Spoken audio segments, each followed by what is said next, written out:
Life is Worth Living, a program devoted to the everyday problems of all of us. Hello. Hi. Sorry. Hello. Sorry. Boom. New world record. The compulsive apologizer. Sorry. I'm sorry that I don't have a better computer than you do. I don't have this and that. Good evening, Josh. Hi, how are you? Good. I'm very excited. It's a big week. The big things coming out. Andy Kindler. Live at 80. Which, you heard about it? Which day does it come out? May 9th, maybe, or May 8th? Either May 9th or May 8th. Okay. No, why should we get more? You're going to make me open up a window. Josh, you made me open up a window. Doesn't matter, because by the time this comes out, it'll be open. It'll be out. That's true. Why do I aggravate both you and everybody else? Okay, so anyway, but I'm just saying there's a buzz in the air. There's a lilt in my step. Yeah, you're out on the virtual junket right now? Not yet, but tomorrow morning I'll do a couple of things. And then, no, there won't be any, I mean, let's put it this way, I don't need to come up with material about junkets. Yeah. I'm not doing that many of them. But you're doing. Why did you not laugh? Whatever it is, I don't remember what I said. That's what Susan claimed I'm like all the time. Why did you not laugh? She's like, say something funny. Yeah, well, I think I'm with her on that. I know. It's 2 against 1. Is that what it is? Yep, no. We've ganged up. It's not a matter of them. In this case, it's not the majority, Andy. It's your lack of material. We're trying to create the family environment by ganging up on you.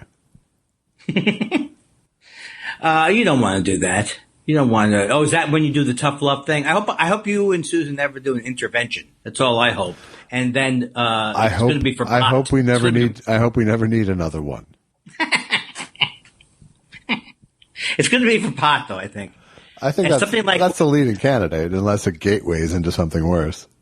But it's going to be something like, Andy, did you not buy 150 gummy bears from, it's going to be something like that. We're going to be belly up on a couch, moaning. My rock bottom will be very, not exciting, like in Lost Weekend. I promise I will not participate in an intervention unless you went to jail first. Yeah, they always do that. The Real Housewives are always so proud of. What they're always so proud of it. I don't want to get a DUI. That's not a badge of courage. Or they hit a cop. One of the ladies hit a cop. Okay, I could tell that my mind was exiting pleasant conversation. You just took a nap and you haven't quite woken up yet. I'm having that feeling. I got a rock solid nap, and I want to thank you. A lot of people say they write me separately on a different message board. They say, does Josh ever do anything for you? Special? No, but it was very nice. Nothing. I mean, I don't want to oversell it and make it seem like you're saying you're a saint. But you said you wanted to, I said I'm taking that. We said let's start at 9:30, and that's how a duo who works together well. That's what Martin and Lewis never could do. That's right. Because they had an actual curtain time, Andy. Oh, we don't? We don't. That's true. Yeah, really, that's something that the quarantine has really taken away. Shows, excitement. Work, pay, yeah. Pay, basketball. Have you been watching The Last Dance? Clearly not, from your stunned silence. I'm going to jot. My new thing is to jot down things you say. So The Last Dance. Oh, I know what this is. I can't remember. What is it? It's about the Chicago Bulls in their. I'm not going to watch. I'm a Lakers fan. What's the matter with you? What are you a bandwagoner? You know what? I much preferred the stunned silence by a long shot. I can't tell if your voice right now is the not really sincere anger, just slightly annoyed, played as higher annoyance. Yeah, that's all it was. Well, that's all it was. I couldn't give a shit, really. Hey, don't pin that on me. I wish I could be one of those people, right? Oh, no.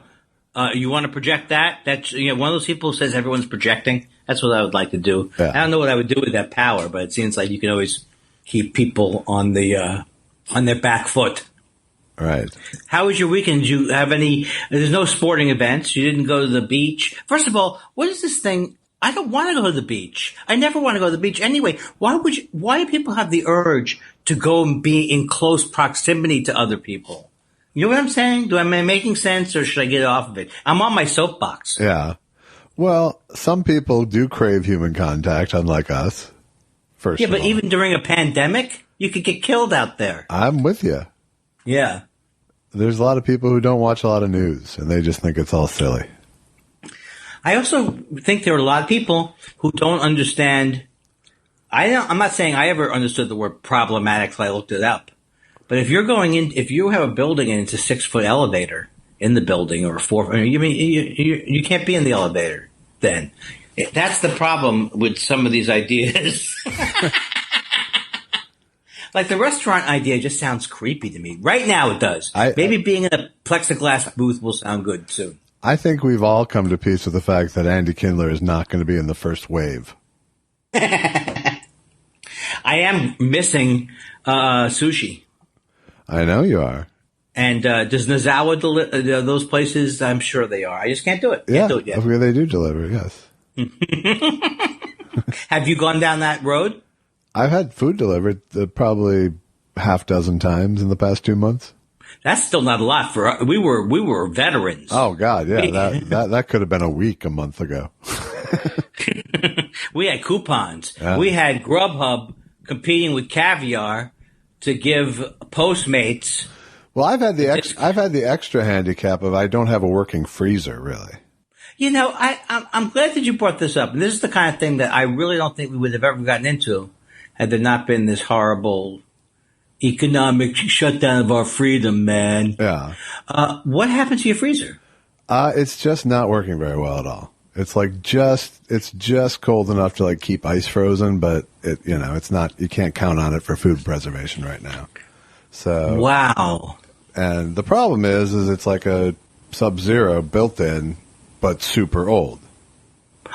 Oh. So I'm at the point where I have to either invest in like a 28-year-old refrigerator. You mean like have it fixed? Like serious money to repair it. It's not carbon neutral, I'm sure. No, but to replace it with another built-in, we're into 5 figures. 5 figures is $1,000, right? No, 5 figures is $10,000. Are you kidding me? No. $10,000 for a freeze them up? For the whole deal. You know, for that amount of money, how's the refrigerator doing? It's doing okay. Because you could bring in one of those standing freezers then. Yeah, but you can't get them right now. Oh. Because everyone's hoarding. Built-in. I can't even. You know what? I had a lot of fear about being a homeowner or condo owner or whatever. So I was really in the dark about a lot of these things. But I would not have predicted that a built-in version of a refrigerator would be up to $10,000. No, it starts around there. That's what I'm thinking. You want to get something good? It's not up to. Yes. You want to get something good? I would love to be a salesman for one of those high-end. I'd be the least popular person in the world. How much? Oh, well, I'm just telling you where it starts, sir. So I'm not exactly sure because I have a kitchen remodel that needs to happen at some point too. Ooh. But that ain't happening right now. So, but that actually could happen. So you could take a second. That's why there's like this domino effect with the refrigerator. Yeah. Normally, I would just go fuck it, get a new one, but it's big money, and I don't want to invest $3,000 to fix it. Now, when they would say first world problems, this is an example of a first world. I know problem. I'm playing I usually wouldn't play my hand this openly on the show like you. No, but I'm saying it sounds very depressing to me. You know what I'm saying? It's like this is a real problem. This is a real problem that is created by having. If we didn't have such a wonderful country and couldn't have a 70,000 square foot cubic freezing device. Yeah. The other thing is I don't like the fridge. When it's at its best, I don't like it that much because of the way it's designed. Yeah, I don't like it, and I'm going to tell you something. I don't know much about it, but it doesn't seem to me like it has a lot of storage for the footprint. I mean, for the square footage it has, right? Yeah, it's a lot of disappointment I'm dealing with here, Andy. You know what you should have? We should have a contest, and the listener who wins doesn't even have to know anything about fixing things, but gets to go in your house and live with you and Allison for a week and try to fix your freezer. I'm sorry. This kind of thing is bad because we're not in FM radio. And it's not going to end with your thing getting fixed. And when I say your thing getting fixed, in my case, I'm referring to my penis. So whatever the case, I need the ability to go out and shop for a new one. Oh, you don't really think you could get that online? I could, but I kind of would like to see if I'm spending big boku bucks for something I'm going to live with.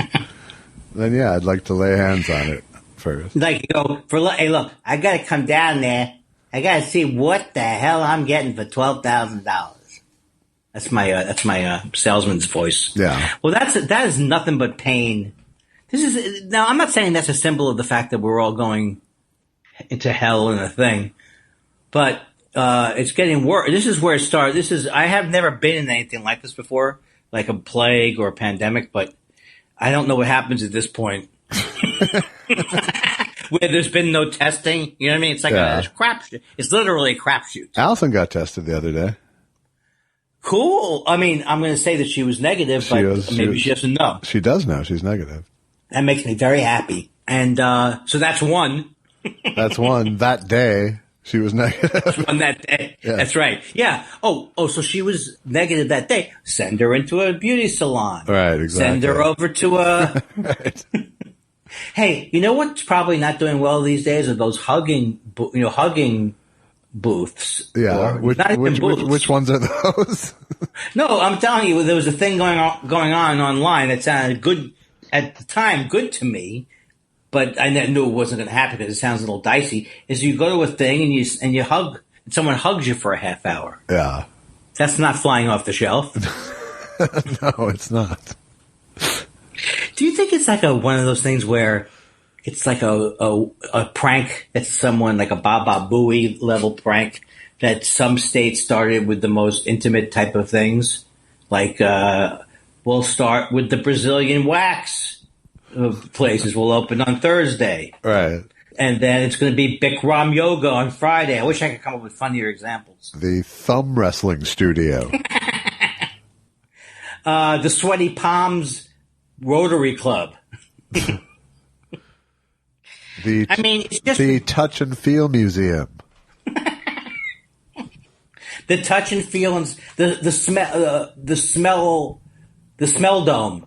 People are not going to go to the smell dome. Bob's Scratch and Sniff Emporium. Is a place that would not be never got opened. The hardware store where they sample the paint by you watching it as it goes into like an aerosol into space. Never got opened. No longer going to have a thing. Well, now I can tell why people probably don't like when I smoke a joint in the street now. I've realized. Yeah.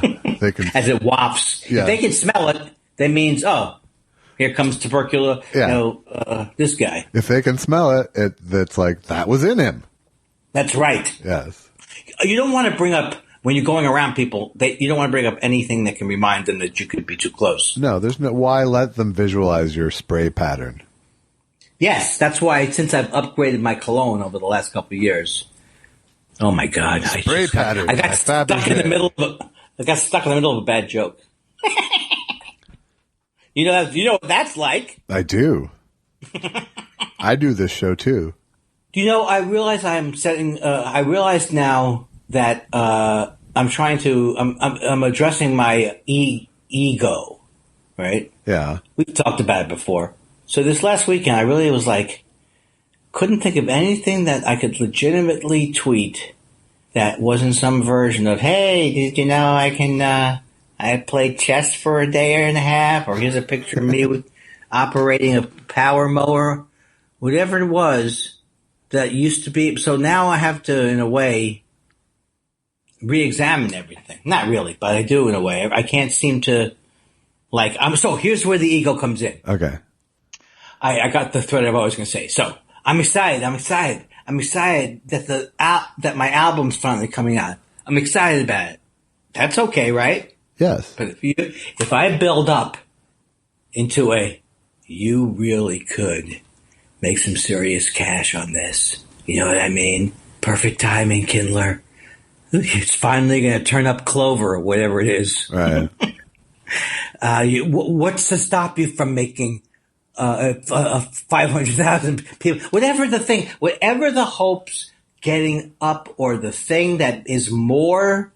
As soon as you get more than the initial, it'd be fun to have people hear it, and it goes into, I need to have people hear me. Yeah. And I am going to be, if I'm excited now, but depressed a week from now because only a certain amount of people found something funny, what does that say about me? Well, it says you're in show business, first of all. That's true. Well, here's the thing. That also would be like, if I didn't think I have a reasonably good idea that I'm going to be happy with it. That'd be if it was a movie or something I didn't know what it was going to be like. Well, but let me prep you. You're going to be disappointed by the response. But you're right. That's another thing. In other words, okay, here's the thing. If I say it's not possible that I will have that experience, I refuse to be disappointed by the response. Then then that's further down the road where I'm deluding myself. I have to be prepared for anything to happen and not think I'm going to be above everything. Yeah, I think you need to put yourself in a position where you can only be pleasantly surprised in this day and age. You know, even if you sell a lot of them, I've been through this a bunch of times. Even if a bunch of people get it, it's going to take a while for them to listen to it. You know, right? And it's going to take a while before the feedback that you think is going to be coming your way. Yes. You know, comes in the way you want it to come. Some people will listen right away and give you and say nice things, I'm sure. You know, but you're not going to feel any kind of life change because of it, because of the nature of today. You know, the nature of digital product is that it's a butterfly effect. You know. I remember Dave Koechner was in some movie and he was making a joke of it, but he was like going on stage. He goes, "Well, everybody," was one of his first movies. I'm like, "My career starts Friday," that kind of a thing. Right. You know? That's where you can run into trouble. But the other thing is, well, I'm just saying, whose album has done so well that you can use it as a role model, even. Steve Martin, maybe in 1977. Yeah. Okay. Yeah. No. The thing is, going past all that, though, I really am thrilled that I got it out. No, and that part of the equation, I don't mean to downplay at all. I mean, because that's the whole ball game. That is the whole ball game. Completing projects have been so hard for me that it's almost as like I woke up the last couple of days and I forgot that I didn't have something to worry about. Right. No, the whole ball game is the part of the equation that you can control. Absolutely. Like, for example, I'm drinking Coca-Cola, no ice in it. Yeah. Trying to be a helpful podcast host. It's quiet. I like it. That's what I like. That's what I'm going for. And your chair seems quiet tonight, too, so far. Well, the chair is a matter of just locking in. Okay. It's not like I'm here for 7 hours. So what do I have to rigmarole? There's no reason for me to adjust the tilting of the chair. All right. I'm not in a tiltable chair. Although I just realized that we really do. We're a house that needs one more of those Herman Miller type chairs. Yeah. You don't have one of those, right? I do. I'm sitting on one. But I mean, you have two. So you have another one somewhere, right? No, I don't. Oh, so give me yours. I don't know what I'm asking for. But we both sit in office-like positions. Yeah. You got to have a nice chair. And I'm just saying that's why. And now you introduce a new sponsor. See how it works? Yes. If we did stuff like that, I don't miss not doing stuff like that.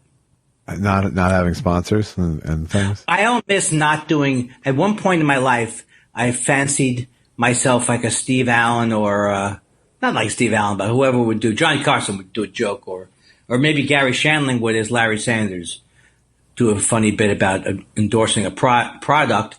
And so it's a fun thing and they are a sponsor. I just don't think that exists anymore. No. That model. No, it doesn't, where they announce their new sponsor before going to commercial. Yeah, or if it was weed. I firmly believe that we should put our money in. Well, I currently am putting my money into weed. But now they brand the segments and stuff within the show. That's how they do it now. Like how? Like now we're going to the AT&T top 10 list. Right. Now there's nothing you can do. It's the AT&T halftime report, and you can't change the name. We just got it in. Well, you can't say you didn't get advertised to. Right. And next time I go to a store and I'm looking for a halftime report, what brand am I going to get? Exactly. Hey, this is energizing. This is the way. I don't know if everyone has a podcast, but this would be the way I would say start off your week. Best way to get off of a nap is with a podcast. You know how many people, Josh, I hear say anything but? I've heard it so many times, and it's almost always like. Sounds like the Vince Scully thing when people do it. Anything but. Anything but. Anything but. Did I tell you that I said to Susan the other day, I was just walking around the house and I said, I come for the cotton candy grapes. The cotton candy grapes. And Susan says, oh, let me see if they have those. She had no idea what you're talking about. Well, because she's ordering them all the time. And she just, even after explaining it to her, she was like, no, but that actually sounds like, I don't think it's, and I had to think to myself, it's probably not cotton candy grape season, is it? It's not. They sell them more year round now. I bought some last week, but they aren't. It's a delight. They aren't peak. They are definitely not peak cotton candy. We've had mixed we tried to go for watermelon. We had one good experience, one very bad experience. Yeah. Not very bad. I'm still alive. And what am I complaining about? I live in California. Yeah, but you're having other people shop for you. That's the problem. It sounds like this is the new economy. Get used to it. I do my own shopping. I may have a $10,000 refrigerator, but at least I do my own shopping. Well, here's the only thing I'll say is that I am I think I don't have to convince you that all these people are starting early with their going out into the world plans. Yeah, it's really not good. I told you last week people are going to start to be idiots. You did say that. And so I'm not. I know that he's full of shit. I know that you can't trust anything he says. So I'm not venturing out because there's a general sense that, yeah, go to a restaurant or go to a thing. No, I am not going to fall on the sword or whatever it is. No, but I have to say, I had to go up and pay rent on a storage space I have up in the north part of the valley. And, it was, as you go north in the valley, as incomes drop, it is busier and busier and busier. Oh, right, right. People who don't have the option to sit out the economy right now are yeah. It's terrible. The whole thing, I mean, luckily, we are rich beyond our wildest dreams. But that's the thing. We are in better shape. We're white and we have some money. And I don't have 2 years, in the bank or whatever it is. I've never had any of those things they say you should have in the bank for trouble. Yeah, well, you got to get ahead to do that. Well, that's true, but I just don't think. I mean, maybe it used to be like you're being overly romantic to look back at the old days, but there definitely is more poverty in this country. Probably than there's ever been. You know what, Josh? I don't know what I'm saying. I'm not a Depression era historian. Why am I comparing? It just seems like people are going hungry now and stuff. Yeah, I think times are bad. I think I should have put the negative stuff up top. You know what I mean? I might pretend this is the Wednesday show so we can bury it. This is the one where you go, okay, Andy's going to say something to make us cry. I miss my mommy. Put that Wednesday, when they've had a couple of days in. Right. Like there's a big editing bay where you're in charge of 4 people. Yes. Oh, Andy, what's he crying about? Stick that on Thursday. Yeah, that's a Thursday cry. Well, I'm good for the night. I don't know about you. I'm with you. Are you going to watch My Favorite Year this week? Yes. Oh, thank you for bringing that up. Susan wants to watch it, and we almost watched it yesterday. But then we wanted to watch this, which was a really great documentary about Johnny Cash and his first wife, called My Darling Vivian. Yeah. It really will break your heart when you see like that this woman was such was a great woman. She was the mother of 4 of the kids, and then she gets written out of his. It's not completely Johnny Cash's fault, but that movie was terrible towards her. The walk the line. Yeah. And just made it seem like there was and that June Carter was the mother of 6 children. And all. It's amazing. I'm not doing it justice, but it was really good and great shots of Johnny Cash. Well, unlike you, I'm not going to yell at you for the documentary you're watching. And what are you watching? I was watching The Last Dance. Why could you watch that dance?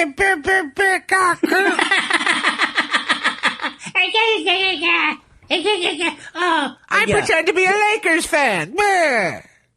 Yeah, I'll do it in the style of an '80s New York comedian. Yeah, sure. Let me get this straight. I want to watch a 12-hour series about Michael Jordan getting more kudos. I don't think so. I've always wanted to hang up on Rich Jenny. Bill Cosby doesn't get it. Carson doesn't get it. Lucy doesn't get it. Ronan Martin don't get it. We got 3 hours on Monday night in prime time. And don't tell me it's not entertainment, because it is. I've been all over this country, and I've seen those young people stand and cheer. Hello. Hi. That was the 3-banger. Hello. How are you? Good. I shouldn't be shuffling. I'm shuffling, and that's the end of the shuffling. Nice. See? You didn't say anything. I just said I am well, as like a robot would be asked how they were, and this is how they answer. I am well, and you? I'm okay. I was in a shitty mood, and then I cooked and ate good food, and I feel better now. Now, when you say you were in a, and I don't like that kind of language, but you do. These kind of characters. If I could have something removed from my brain that stops me from going into these obnoxious characters, the prissy superior person. Well, but anyway, would you like to talk about why you were in a bad mood, or is that not how you roll? I don't know. I'm just sort of fed up, but it's not like I got to burst out, but I got to. I'm fed up with the days meaning nothing. Yes, so I can see that. So I need a project, not like a brisket. I need like a real. You mean like with some sides and maybe like a punch. That's what you mean. Yeah. Right. Yeah. Well, I need to. I need to get writing. Is what I need to do. Oh yeah, that's the other thing that is frustrating is that. I'm sure there's that voice in your head like, well, I'm the type of person who could make a living now without having to leave the house. That's how we do think in a way. Like I would have to do cameos. Yeah. But the thing is, having made the decision to do cameos does not mean that people will want me to do cameos. Right. Oh, have you signed up for cameos now? No. I know how to sign up though. Why not sign up? What's the downside? There's no downside. There's absolutely there's nothing to be proud of. There's nothing to make a stand on. Yes. Nothing to be proud, yet nothing to be ashamed. It's a straight up exchange. Are you, thank God I didn't make a few people happy with hearing my voice. Right. Happy birthday, Schmoopy. Here we are giving it away for free for 3 hours at a time. Yeah. Well, we have a whole other situation. I was thinking today of a grief Patreon. Patreon is it called? Yeah. So, for $5 a month, I'll tell you all about my sister. For $10 a month, I will complain about 3 family members who died. I guess these things that I think are hilarious, based on Vine jokes or online things. I am on Instagram. Good. Aren't you? Yeah, I am. Why are you so... Are you about to... Is there something coming? Did I miss a memo of some type? No, you just exclaimed in such a way that I just had to get out of the way. Okay, well, here's the thing. I can't think of anything to say that won't involve my ego, won't involve me trying to tell you good news. Well, but here's the deal, Andy. Talking about yourself the whole time is about your ego no matter what. So saying good things is good too. Yeah, but Instagram, is that a good thing though? Everyone's on it, and you're one of those people who needs to promote things. Yeah, because I feel like that's going to be Speaking of which, yeah. Tweet about your fucking album, dick. I know. Well, here's the thing. Here's how stupid I am. Well, I'm not that stupid. But I'm fairly stupid because I am like, the Instagram was away from me. Like I'm going to go on Eddie Pepitone's, podcast, and you can't go on unless you're on and you have an account to go on. Right. Like I didn't even know they were doing those things on Instagram, but they're doing a lot of, like Instagram virtuals. What's that? Instagram Live. Yeah. But also, Paul was over there. I got some of my friends are over there at the Instagram. I don't know why I have this voice. Hey. Hello? Hi. I don't know what you're talking I'm about. at the Instagram. No? More or less? I don't. Too soon, ye? Too soon, ye? Have you tried that on any of the podcasts? I don't have this. Where am I going to go? Where am I going to try it out? Oh, you mean one of my virtual show? Why am I calling? It's not a virtual show, right? That's not the way to call it. A virtual show is when it's like Second Life. What are we doing called? Streaming shows, maybe. Yeah, but they call it something else. Oh, they just call it Zoom. Zoom has become the new TikTok. This is not your father's TikTok. Anyway, I can't wait to do that joke. I've done it several times, like in the house, like pretending I'm on stage. Yeah. I just want to tell you people, I don't know how you feel, and maybe this is an unpopular opinion, but I'm really 100% behind Woody Allen. Too soon, ye? No, I think you got to go. What? Too soon, ye? What? Too soon, ye? I'm so nervous about doing it. I can't do it with the mask still around.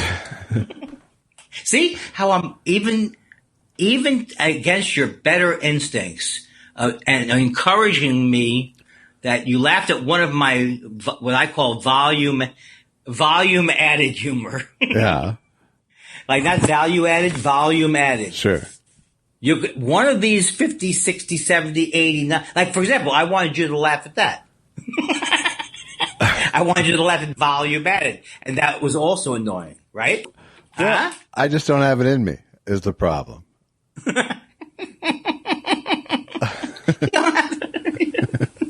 You'd be surprised what a large capacity you have for for putting up with garbage. Like me, I'm garbage. This is which personality do you prefer? Let me just say, I have officially this week, I just realized today, put up with your garbage for 3 years. Oh, wow. It is our happy anniversary. Yes, to you too. It is the day this comes out is the 3rd anniversary of our first show. Oh, so it's okay. It's not Cinco de Mayo per se. It's going to be. It would have been the 11th is when it. Man, how are numbers? Okay, I very rarely ask. Are our numbers off the charts? They are more than we had for the first show. Hey, you should get a job with the Trump administration with that kind of predicting ability. Well, that's great. That is really, really great. The previous administration left us with no listeners. We came in, the cupboard was bare. And boom, now we have more. My favorite thing when he says, they came to me and they said, we have no ammunition. That's what he claims. Yes. When he came in, no ammunition. Right. And I said, let there be ammunition. Oh, God, I can't even laugh at him. I mean, it used to be so much fun to laugh. Yeah, I'm starting to think this guy's a dick. Oh, man. So I have an appointment in the morning to go refrigerator shopping now. Ooh. Now, what is this going to entail? You going separately into the store, or you having bandanas, or you wearing a full hazmat suit? What are you going to go out there with? I'm going to go with the mask. Okay.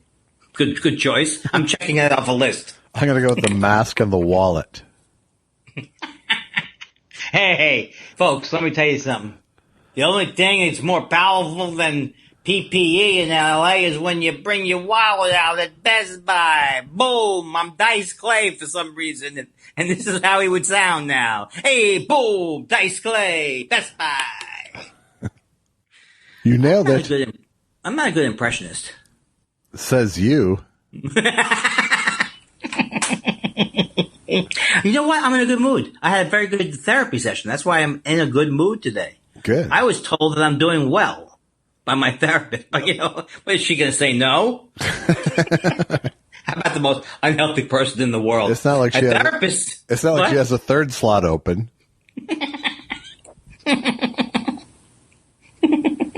What am I going to... I don't know what she's saying, but she seems to be positive. So what am I going to do?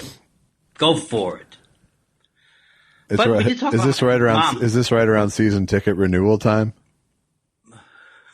How come I don't get that joke? I don't know. Why wouldn't I get that joke? I get some of your jokes. I don't get that one. Well, I'd say because you're stupid, but it makes you fly off the handle.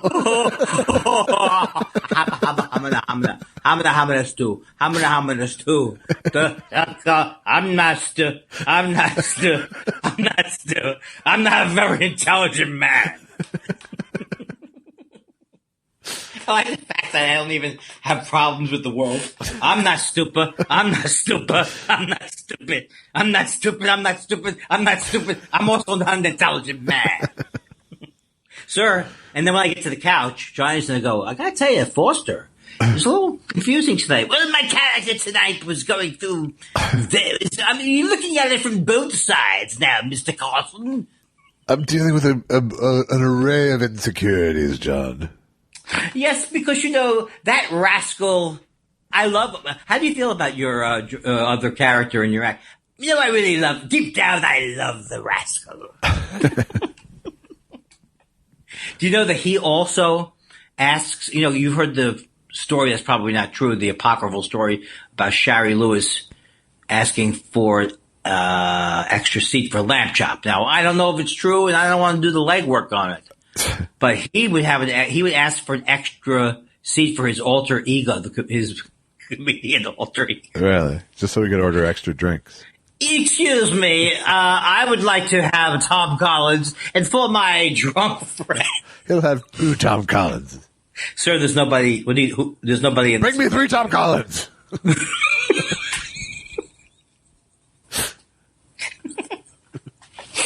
My friend Larry Berger always cracks me up when he says that only on airplanes do they use the word stir stick. Who needs a stir stick? Right.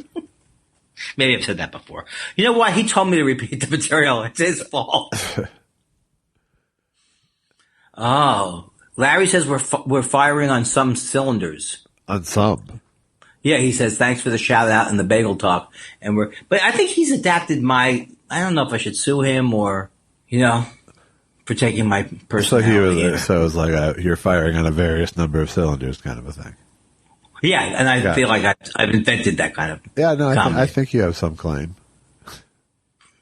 Really? I don't think you'll ever follow through with the suit, but. Well, here's me at 75. God, yeah, very funny. And a third thing. That was my fucking bit. I invented not writing. Yes. I'm the one who invented saying that I'm horrible after the joke bombed. That was me. What? I was the king of the double tag. The lateral tag was mine. I'm the one who zigged. Look, zigging and zagging existed before I started. But zigging and zagging and zooging? That was me. Andy Kindler, the king of diminishing returns. I am kind of excited. You're really making a point, though. Tweet about the DD. DD? Can't be a DD. Tweet. Yes. There's no shame in that. No, there is no shame in it. So when I bring shame to things that are not even shameful, no wonder why I have difficulty where I'm clearly name dropping. If I can't even. Right. I just realized the negative opinion of myself precedes whatever I'm going to do. So it's not even like, it's like, you're going to tweet about that? that, and then you can't even come up with a tweet because all you're wrapped up in is I wish I could get away from myself for just a couple of days. That would be nice. It really would be, because this is not what grief. Grief was meant. You stay around, you think about your sister and your mom, you think about and then you go out to the movies. I'm pretending like this is what I used to do. Because I've found now in this 5-day-a-week schedule that getting away from you for a couple of days is just about right. Wait, how is it different before? It was 1 day a week. Yeah. Yeah. Wasn't that 1 day more? Weren't you more looking forward to it? You're the only thing. You're the only thing keeping the weekend a thing for me. It's true.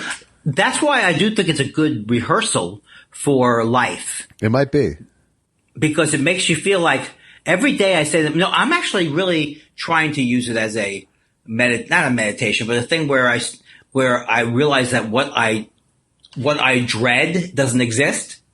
So what I would dread would be, oh, I've got to go out to a club. Oh, I've got to go out to all these things were dread. What I thought was the dread was all, but even now I go, oh, I've got something at 9 tonight. So obviously, right. The dread is the reflex. Exactly. The dread is the reflex to, is how I would cover up just relaxing or just shut your mouth, shut your mind for one goddamn second. Maybe would be a good mantra for me. Right. Well, you clearly don't see happy as virtuous somehow, I think. That is absolutely, I think, a residual of that. You can't get happy because something horrible is going to happen. So I'm probably doing I don't want to jinx it by saying, right, I had a good session today. I don't want to jinx it. That's got to be some deep rooted, you're only happy when there's got to be a thing in the Jews of, you have to be miserable to be happy or something. Yeah. I mean, it's part of Jew psychology that there's always a shoe. Yes, there's always a shoe. There's always a shoe and there's always a shul. Huh? Well, and there's the whole Kenahora thing too. Yeah. Tell me that again. I always forget what that means. It means I don't want to tempt the fates, right? It means no evil eye is literally what it means. But you don't brag and you don't get too happy about things because, God's a dick. Right. And the Holocaust, and before that Egypt, and before that every other place we got comfortable. Yeah, no, people would run us off. Most countries in Europe, at least. Because being Jewish is almost the definition of having obsessive compulsive disorder. Because you have been rounded up, you have so many times, it's not surprising. And also, you have these rituals that are just draw so much attention to yourself, right? Shut up! The goddamn Egyptians are going to hear you. That would be me. The fucking Romans are going to hear us. Right. Jesus Christ! You don't think Jesus Christ? Is the song that fucking great? Angelo, shut up! You don't think God has magic ears? Do you know how many times in my mind, like when I see myself in any scenario, that I say, oh, sure, I would have denied being a Jew there. Right. Oh, yeah, it's like parking ticket. Yeah. It's like France. There's a lot of anti-Semitism in France. And I like France. Right. I don't know. Why do I got to ruin France by telling them I'm a Jew? I could get along. Oh, that's good. That's good stuff, is what I would say. Classic. Oh. Would you believe? And loving it. There was a time period for 10 years of my life. Maybe because I saw Get Smart the first time around, maybe, or not far from the first time around. But I couldn't get enough of that. Would you believe? And all of the Don Adams isms. Yeah. Well, it was right in your range. It's true.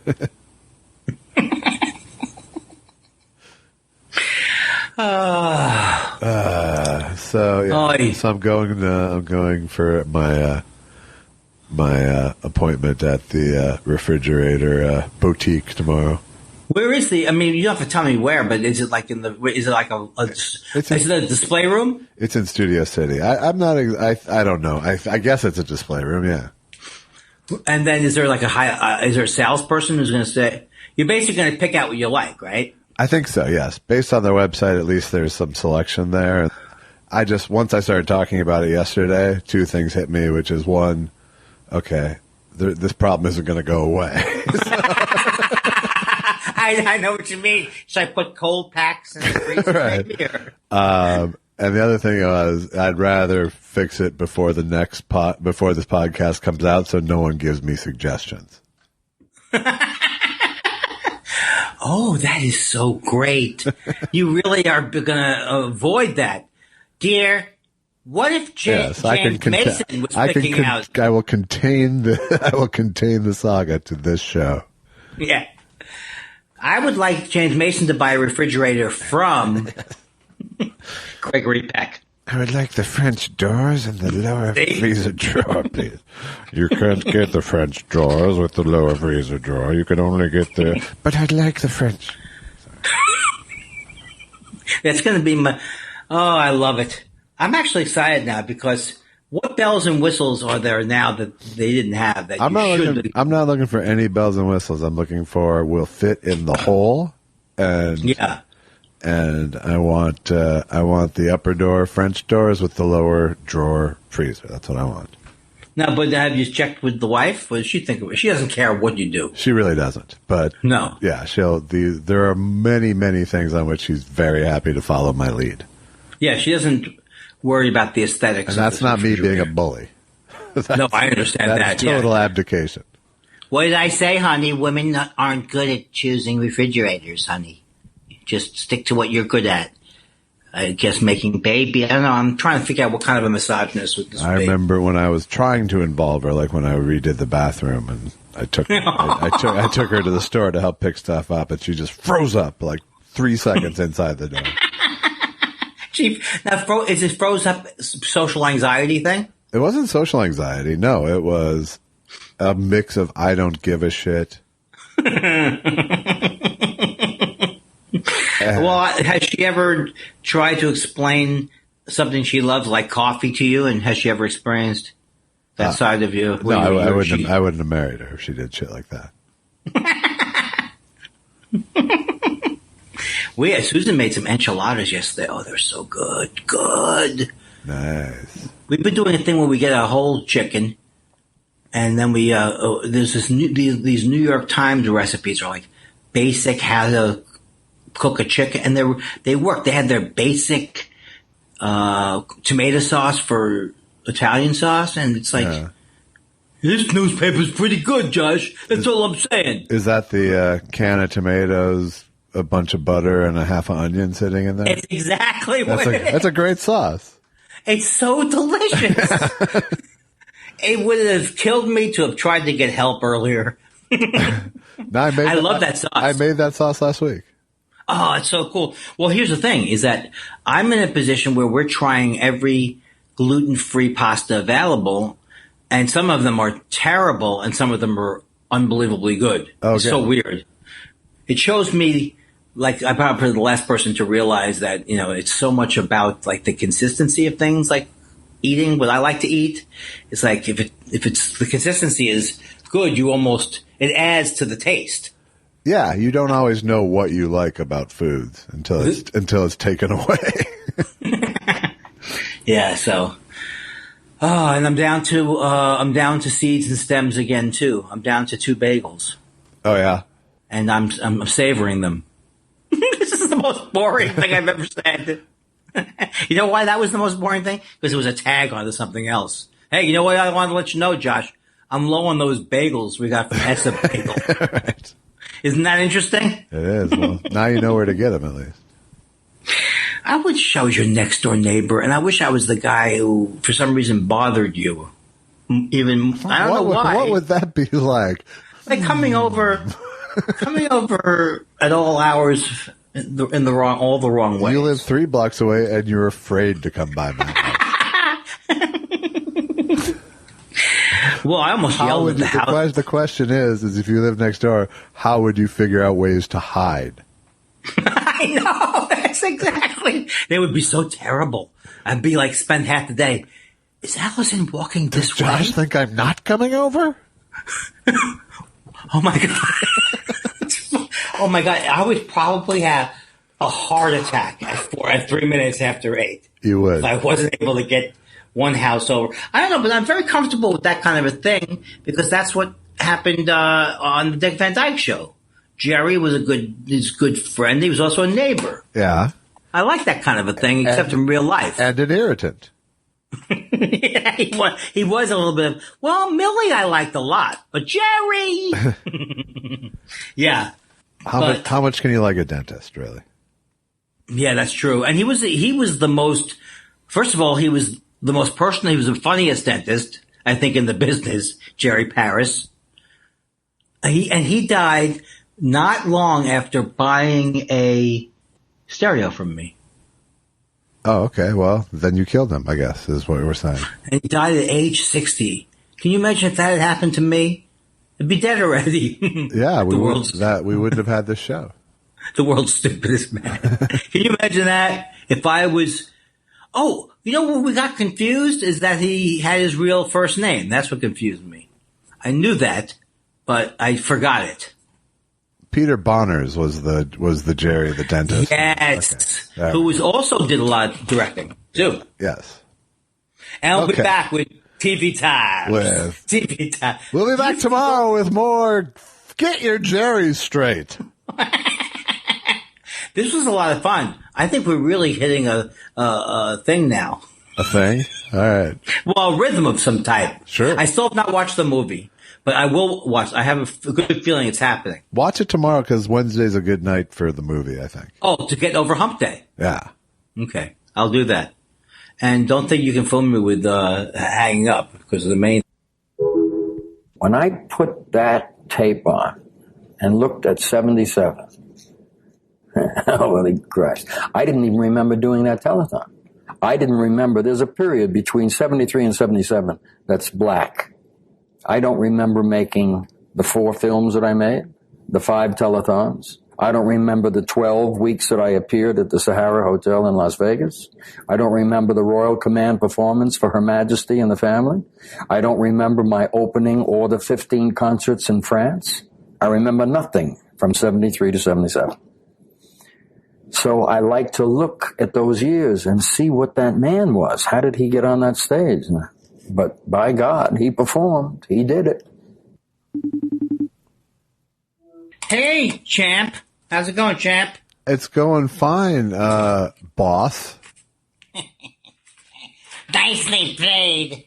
Okay. Let me take a deep breath, okay? Do you mind if I take a deep breath No, before we please. proceed? Please, whatever you need. Let's see if it works. How's it going? It's going pretty good. How are you? Oh, good. Well, you go down with the lower register when you mean business. Exactly. Yes, I do. Yes, I do. You know it's good. I go Barry White when it's time for business. Well. I tell you what I didn't do for Hump Day that you would have been happy that I did. That would have taken the pressure off of today's show. Watch that movie. Exactly. And you know, I just realized, why is there more pressure? To me, when we started this new format, it's the greatest thing in the world. It's like butter. Yeah. It's like, well, of course, you're doing work. I keep forgetting you're doing the actual work, and it's more work involved. Maybe there's not more work involved because is it easier to edit? No, there's more work involved. God, are you angling for? Why didn't you just say you wanted a 60-40 split up top? I want a 60-40 split, Andy. I know, okay, but maybe that was the wrong way for me to introduce it. If I was expecting you to go, buddy, no problem. It's what I do. I love the technical stuff, buddy. That's kind of like Jamie Masada, but Sort of Jamie Masada meets Tom Arnold. yeah, buddy, come on, buddy. Did you do a good? Like when I was growing up, it was all Russian, like all the spies were Russian. Did you do a good fakey Russian Eastern European voice? Oh, yes, of course I did. You're right in the pocket. of me. That's even like, that's almost Major Bachholder. Oh, yes. The Politburo wants me to do very good work for them, yes. Hogan. What if 2 years from now we just degenerate into... No, the German, you have to speak like this. Oh, you speak like this. But what if it's more like just generic Eastern European? My name is Shmua Bishtaki, yes, very much so. And where... Are you working with the Romanians, perhaps? I am from Czechoslovakia. I'm from Czechoslovakia. Oh, this is fun. This is where... Now, And of course there's... Hello, Yash. Hello, Stan. Cabbage rolls and coffee. From the dark side of the Balkans in Lutonia. Yeah, that I never even thought of as a... You wouldn't hear that on Mission Impossible, that accent. No, you wouldn't. Wow. What is that? I'm looking for the world domination. I'm going to shoot you in the head now. That's where you can't get funnier than Eugene Levy and... John Candy. Huh? John Candy. Yeah, because... And that's where I always assumed the Canadians just are funnier or just have more ability to be ironic or whatever, because... I don't really know where those personalities. I don't recognize those personalities from New York. Those the Schmengi brothers. Well, they were polka personalities. I know. You would recognize them as Lawrence Welk sort of personality. Oh, exactly. It's even really. Except they're unlike the hosers from the Great North. They really are that's a pretty unique team. The Schmengis. They had the fully formed backstory. It's almost romantic. I don't know if it's romantic. I still always want to say SCTV is, if I had to pick one, would still be my favorite, maybe. But what's the point of that kind of contest? Well, I mean, SCTV was awesome. Yeah, I think they really were different tasks at Saturday Night Live and SCTV. You know. Yeah. But both had so many great... That's the thing, too. There were so many great people. Well, I guess there's always been great people, but maybe not. I don't know. There was Again, I'm still trying to find the theory of life where everyone's life followed along with my life and everyone's... You believe in this sort of magic time, magic place theory of life. Well, I know it's not true. And that you weren't there is always part of the narrative. Yeah. It's always that I just missed it. Yeah. I started to write a map down. I wrote every year of my life, not every year of the life, but I was able to figure out for a brief moment how old I was in various grades. Yeah. I thought that would be good for therapy to try and conjure up, because I'm so tired of saying, how old were you when this happened? 8. And how old were you when that happened? Was I 8? It's right. I have no sense of what I looked like at various stages of being a kid, which is natural for when you grow up. Sure. I don't think you're supposed to remember it. You might be shocked at just how little you were if you go back and look at a photo of those times. How do you mean? I mean, tiny. Just you mean yeah. height-wise? I mean, you just wow. When you see yourself as a little kid, it's like, oh my god, that's like this tiny little kid. Yeah, but maybe I had a condition. How did my psyche fit into that little kid? Well, how do they do it? Is it magic? Is it a David Copperfield? No, I mean, yes, that's the thing too. Like, I always identified this picture as me at my bar mitzvah, but then I realized something was wrong about that, and now I just realized, no, it's me at my brother's bar mitzvah. Yeah. So I had a time period where I hated looking at myself, and I thought I was ugly. Yeah. Well, that's over. Now, did you have that about yourself when you were heavier? Were you? I think we've talked about this before. Because this is very specific. Did you just have an idea? No, Joe Madison's kind of, I got to turn my thing off, but I'm afraid to turn my ringer off because what if I did it at 8:30 and I missed an important message from you? Right. Yeah. Do you remember what we were talking about? Not so much. Did I ever find myself ugly? Oh, yeah. Did you not like the way you looked? I know, because you've talked about being heavy as a kid. So did that bother you? Yeah. And you probably told me. Pretty much up until looking at my watch. What does that mean? Means I still have that problem. Oh. Why is there a picture? Why do you carry a picture of you in your watch? No. I said I had that problem up until looking at my watch, meaning, wow, man. I can't even get the simplest stage direction joke. You'd think that would be an easy bite for me. I realized since we've started doing this that I lose about another 30% of joke getting just from not being able to sell with my face or gestures with you. Oh yeah, that's probably true. Yeah. Do you think you need to indicate like a magician with you? Yeah, it is sometimes I feel like you're climbing a mountain and who needs it? No, but the self-image thing, looking in the mirror, because I am trying to figure out, and I remember when everybody in my family said, "Oh, he's going through that." He's going through that awkward, moody period. Yeah. So I had that again up until looking at my watch. I don't know what started me into this, but it's not easy being a kid. It started you talking about putting a timeline out, laying out a timeline. Ah, that's right. So now I know when we moved. When we moved from the other house, 1959, we moved from the little house to the current house that's being sold now. Yeah. And then I could figure out, like, okay, so I forgot already, but I think I was 6 years old in first grade, maybe in seventh. I don't know. Yeah, I've already lost it. Yes, that rings a bell. 6 years old in first grade is right.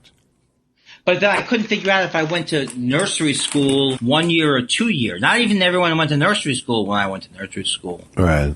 Or I don't even know what I'm talking about. You probably went to nursery school when you were 4, kindergarten when you were 5. All right. That's good. I cried, though. I cried really hard. I didn't want to go. Yeah. Looking at his watch.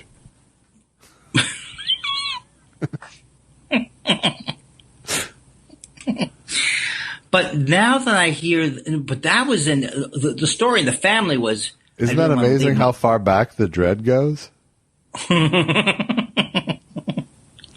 Well, the dread, yes.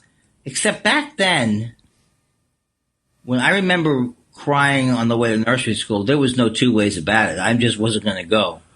Right. Well, you weren't old enough to learn excuses. Right, but I never bought that. I was afraid to go because my mother I can't come to school today. I'm working on a thing. You didn't know how to do that back then. No, not then. I got a deadline. I'm up to my ass in paste. Yeah, but I don't know. I'm trying to, like I think I'm dealing with my mother now. She died. Well, it seems like a natural time. Well, that's a natural time. And I'm really, I spoke to Emily, my niece, and she was saying great things about my mom, about how great my mom was and how she felt unconditionally loved from my mom. Yeah, everyone loves your mom. Right. Everyone loves your mom unless you're their mom. Right. So this is a class. But it was good to me that sure, my mother screwed me up irredeemably. Yes, right. She didn't give me the basic necessities of affection or any kind of a sense that the next moment would be livable. But she didn't spray it outside the house. But to hear, because that's what my image was. My image was that she was so great with Emily and the kids. But then I realized I've never spoken to them since they've been adult about it. So that was good. They brought it up on their own, because I actually said to Emily, "How are you doing about losing two family members?" Right. I realized, sometimes I can get out of my own self-absorption by asking the kids. Yeah. And then, so that was great. That was really, really great to hear. Yeah, grandparents usually fare better with historians than parents. Well, it must be, first of all, like, just that you're not, in that moment, the primary caretaker, and you can, it's like, it's just such a different ball. Oh, no, it's easy to be. It's easy as shit to be a good grandparent. Yeah. But I'm sure there are some who still don't buy into it. Like, still Oh, for aren't sure. able. Absolutely. Those people are called monsters. Or in my case, grandpa.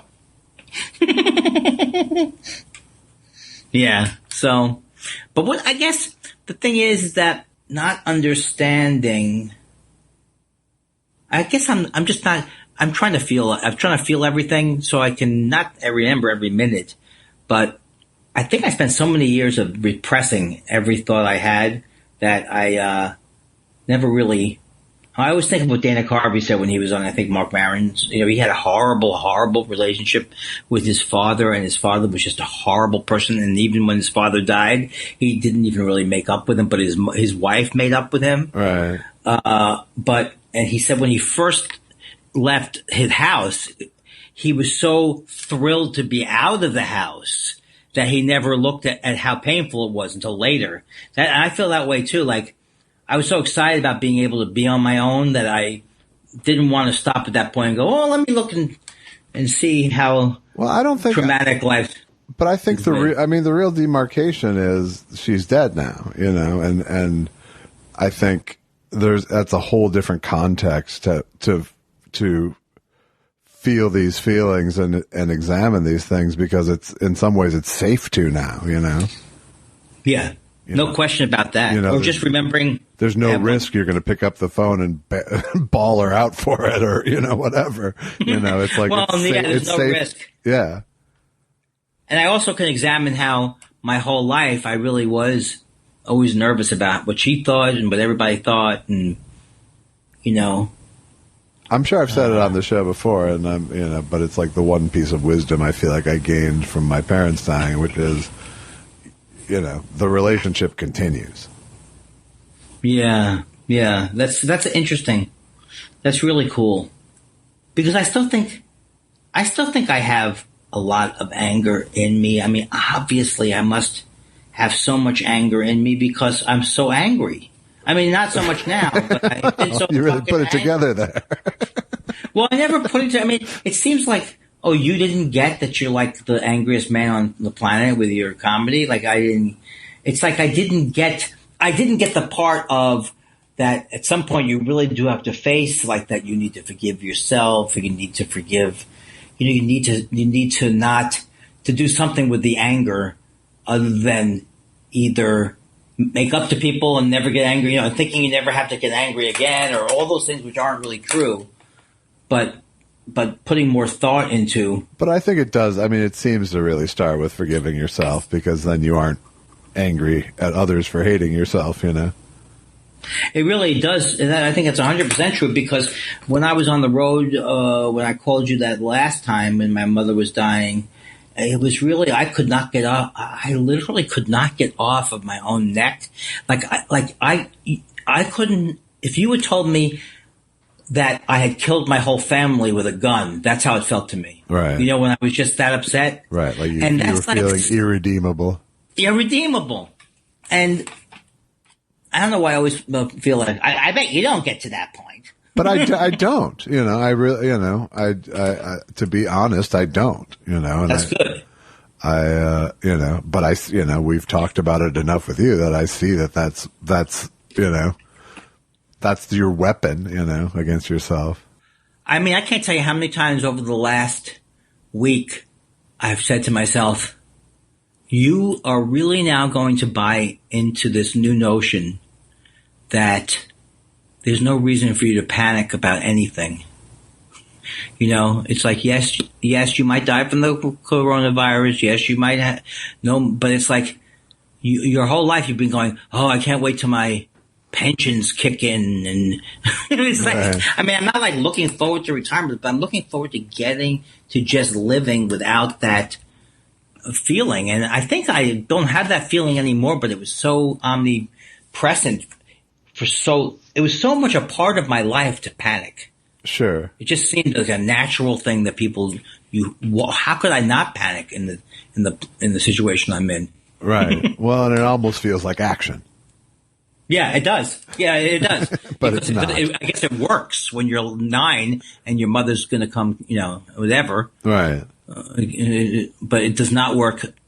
My therapist says that all the time. It's like none of these things that worked, none of these things that you had no alternative but to do when you were a kid because you weren't developed enough in your mind to know what to do. All those things do not serve you well as an adult. Right. Yeah, that's why, very few, tantrum is a kid word. Do you have any, I would say everybody in my family is capable of having a tantrum. Yeah, I lived in tantrum free. Not tantrum free, but I mean, my parents didn't have tantrums. My mom would freak out about stuff, and she panicked and worried too. Right. But aside from times when people were going through actual mental illness spurts, right. Yes, there wasn't. It was a rational place to grow up where I grew up. Yeah. My house was a very rational place. Yeah, it's so funny when you're saying that. I'm just thinking about how I like the instinct to constantly say, "Well, you had it okay," or It's such a silly thing. It's like I'm not saying. I don't know who I'm arguing with inside me that you had it okay. No one's telling me that I went through the Holocaust. I mean, it's like this comparison thing is so useless in a way because it's almost like it's very similar to the thing where I told you. Like I don't. Sometimes I can't think of anything to everything I think of the tweet. There's something behind it, Right. Yeah. I wonder if people knew that I collected stamps when I was 9. How can I get this in humorously, but somehow where there'll be someone going, "Wow, what doesn't this guy do? Look at him. He plays guitar. He does this." I really can feel that pain of wanting somebody else to say you're worth something or you're important or whatever the thing is that you want so badly, but you would say you don't want it.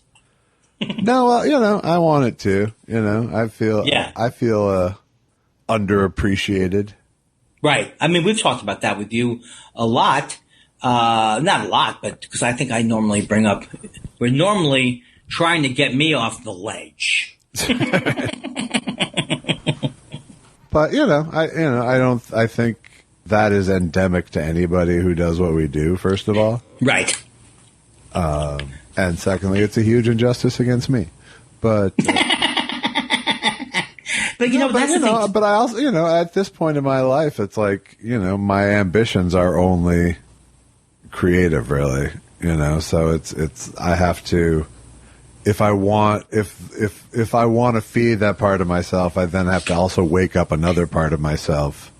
Yes. That gets those things going, Yes. I think it's a quarantine type of thing. Like this really, there's some parts of the day where I say, it's not that I think I'm going to go crazy, but I say, because I'm not going to go crazy, but I don't have that tendency, or I go, it's going to get worse, but it really puts you up against, makes you face how you do face every day. And that's been just so incredibly important for me. Just on a little level, like if you went into the closet where we keep most of our stuff, it's like half of that stuff is gone now. For years, I couldn't do anything because I would start to tinker in the house and I realized I have a storage unit that needs to be emptied first, and then I would just do nothing. Right. So just realizing that a day of life really is no more than you ever see that Mary Tyler Moore where Ted Baxter explains to Mary says she's depressed about life, and she says, yeah, I get up and I go to work and I talk to my friends and I, go home and go to sleep. And then Ted Baxter's like, no, Mary, you've got it wrong. You get up, you go to work. And he presents everything in a very, very exciting way. And I always felt that I always related to that because you really think it is the actual thing that's bad. Like, I used to get excited about candy. I still get excited about candy. But sometimes with food, I'll say, oh, I'm so excited about this food, but then it's going to be over. Right. And so if there's too much like invested in the individual things, then you kind of do get bent out of shape. But this keeps returning to me like, okay, you're not going to get in a fight about this on Twitter. You're not going to do this on Twitter. What are you going to do now? I just think the quarantine keeps forcing you to go back to yourself, or to address those things that maybe I would run away from all the time. Well, like I was saying the other day, it's like when you put your regular template up against nothingness. Yes. All you can see is your template, Yeah, that's right. But I mean, even things like, it's been like Susan and I have been like of course we never had this thing where we never ate out or anything. So it's like, we're both agreeing we like when the food gets in there and it's packed in there, but then it's a little uncomfortable when the food's packed in there. So we also have been enjoying when the food's leaving. So it's a weird thing. It's like a weird thing of where you get to address what your desires are and how you normally. I think for a long time, my life, from the time I started smoking pot, my life was like, oh my God, I can have a happy life like this. So I was really looking for joy. Right. From 16 on. Yeah. Through physical things and whatever the things were. I wasn't thinking about death. I just was, let's have fun. And so this makes me more contemplative. Well, I think I think there's a lot to that. And I think there's a lot of just sort of, you really figure out what your baseline needs are, Right. What your baseline needs are. And like I learned this thing. I mean, this is like a little thing, but it was interesting to me. Someone online was saying, what should I watch? Should I do this? Doing one of those quiz things. Should I do this? Should I do that? Or should I watch whatever is on ID Discovery? Yeah. So I wrote so I was kidding around with her and I said, I don't like the things where there's too much recreation. And then she steered me to a couple of shows. One's called Evil Lives Here, and I forget the other one. But she said the thing she liked about it was there was no narrator. And so I watched these shows, and I realized, oh, this really is better that they're not constantly – doesn't mean you can't have a narrator. But I saw what she was saying, why she liked it, because it was more about the people and the victims and talking about it in a more personal way. And a lot of those things I don't see normally.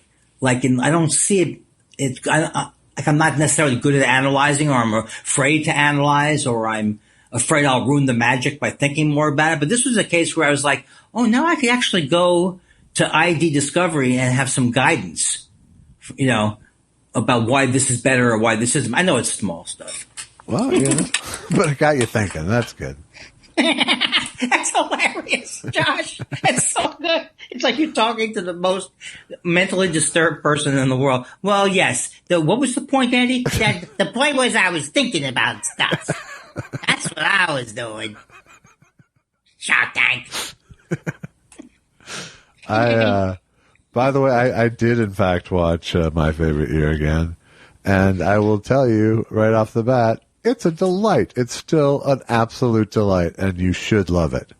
That is good. Oh yeah, I'm planning to watch it tomorrow. There was like maybe 2-3 beats in the whole movie that I go, but like everything else, and they take some big swings at jokes, and they work, and it's really good.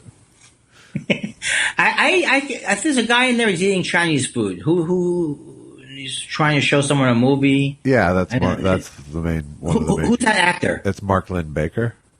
Yeah, he was very good. Yeah. So what? Oh, he was the Bosom Buddies guy, right? Yes. You know, there's a part of me that. But if you think of him as like, you know, young Mel Brooks. You know, yes, you go, okay, yeah, well, that guy would be shticky. And who wrote My Favorite Year? That wasn't a Mel Brooks movie, no. But Brooks's company produced it. Richard Benjamin directed it.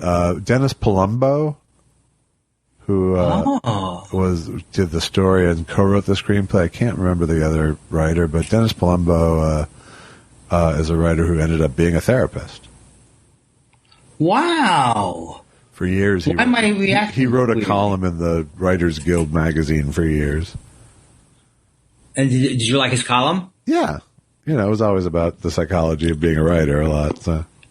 And Richard Benjamin, I love. And for some reason, I wasn't aware that he directed a lot, but he must have.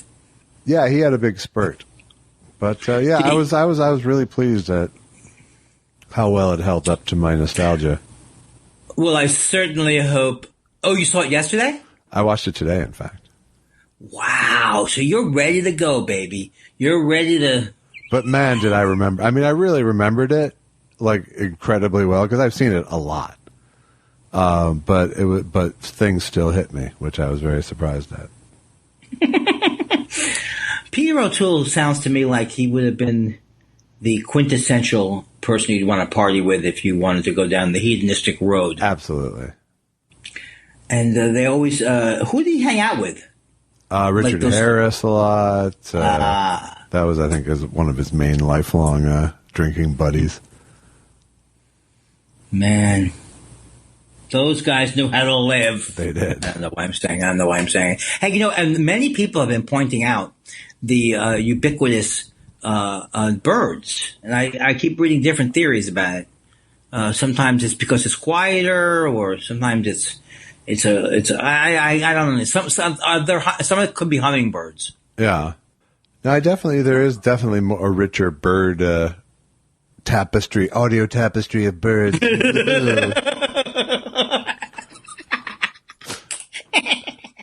But I have been attributing it to just less traffic noise in the valley, you know.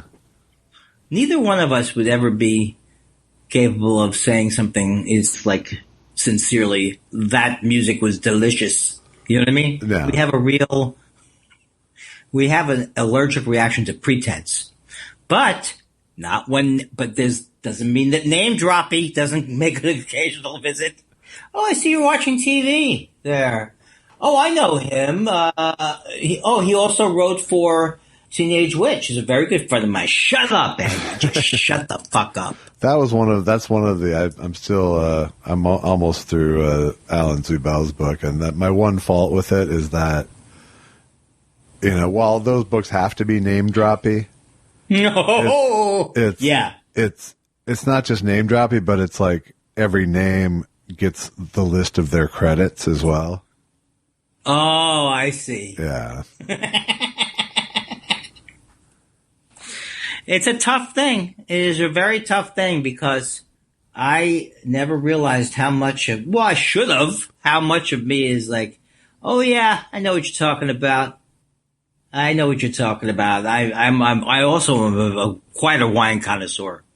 And also, but I'm less of a bullshit artist than I used to be. I used to totally tell people I'd seen all these foreign films, and there was no internet. I'd like to think that it's me busting you on a weekly basis that's helped. I think it is. Oh, there's no question about that. There's been a couple of classic ones where I would start into something, and so there's a reason with the word blowhardy exists. Blowhardy. Oh boy. You know what I like about this? This isn't a podcast. This is a life. That's we're right. Building here. We're building a life. We did good. I read someone. What did I read? Oh, someone said something really nice about you. Ooh. And I bookmarked, and it's. Now look, we're going to do this for a little while, and that's it. Because I am not going to do it the way you want. I will never be able to do it your way. I can only do it my way. Wait a minute, lady. I'm not doing it any way other than the best that I can do. And if you are not satisfied with my best, then that's too fucking bad. So we're going to have to reach a solution or a resolution very soon. You cannot keep telling me what you think is the better thing, because I don't even know who the hell you are. And after 50 fucking years in this business, I'm not going to take all the interpretations from you. You asked me to do this. You didn't tell me that I was going to have to sit here and take all of these goddamn directions from you. You didn't tell me that, did you? Which I'm doing now. So let's do this thing and know that we are getting close to burnout.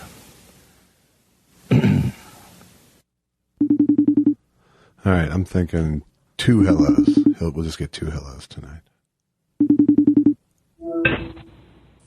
Good evening. Oh, damn. Hi, how are you? What happened? You had a bit? Yeah, I was betting that there would just be 2 hellos tonight. Is the 2 hellos when I don't know we're coming on? There's the hello.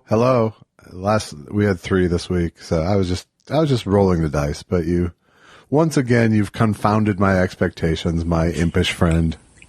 Hello. There is that. I have the same thing every night, which is ha. Yeah, but you did. But tonight, the sound comes on. Tonight, you betrayed all that and just came out confident out of the gate. I didn't like my hello. If that helps. Yeah, it does actually. I don't know how to say hello like a normal person. Hello, hey, yellow. That's it. That's it. That's how people usually do it. Is yellow. Yellow. Yeah. Boy, this is pure gold. You know, do you sometimes like put a check on the notes? Like, don't forget at 1 minute and 7 seconds in? Yeah, I just put a big scribble. Good evening, Josh. How you doing tonight? It's Thursday night. I didn't watch the movie. Did you get my text from earlier? I did get your text. I didn't know how to respond to it. Other than Are you more disappointed than you're angry? That's all. No one's ever said that to me. I am neither angry nor disappointed, but I am through with the whole homework concept. I don't blame you. I don't need it. I don't need a movie to become a thing every week. Yeah, it's ridiculous. It's ridiculous. Well, you've watched it. I'll just continue to explain movies I watched along the way. No. I mean, I know what you're saying. You're saying there's too much disappointment in the process for you. There's just too much heat on it. There's just too much heat on something that doesn't matter. Too much heat, baby. Well, that's the thing. The disappointment is when you start to think it could be the solution to Hump Day if the other guy would help, if he would pay close attention. Yeah, all you're asking for is a little help. Yeah, I mean, granted, there's a certain appeal to having a conversation about something, but yes, I say. Well, it could be show and tell too. What do you want to tell us? What you thought about the movie? I already did yesterday. Really, I think it's fantastic. Still, the one discovery I made this time through, for those of you who are familiar with the movie. And I know you're familiar with this scene, Andy, is the scene where he goes, what's that smell? It's coming from the script. It's the monologue, that thing. Right. That big scene, which I love, obviously so much I named my company, What a Stink Burger. I named it Stink Burger Inc. Right. I figured out finally that there's an actual purpose to that scene being there.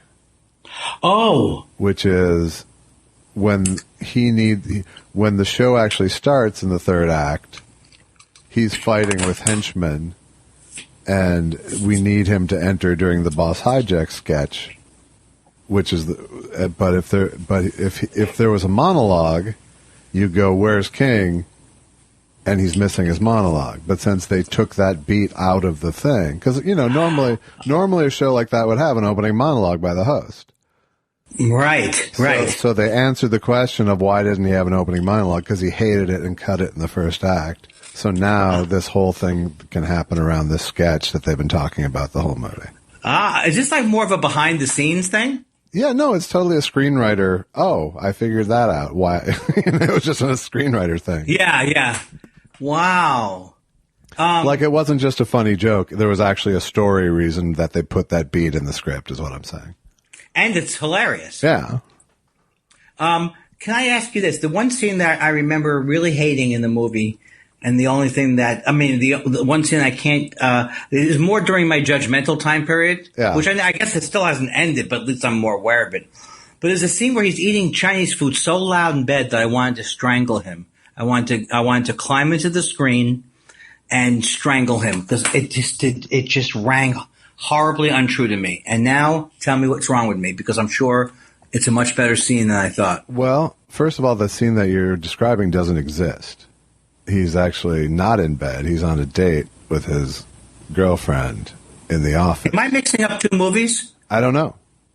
I mean, there's Chinese food. And he's eating while talking a lot? Yeah, it's a yes. Where is he, though? In the office. Okay, he's in the office. That's the scene I'm talking about. Yeah. Yeah, no, it's a little. It's the only time where you kind of go. It's a little too Billy Crystal a scene. Yeah. That's right.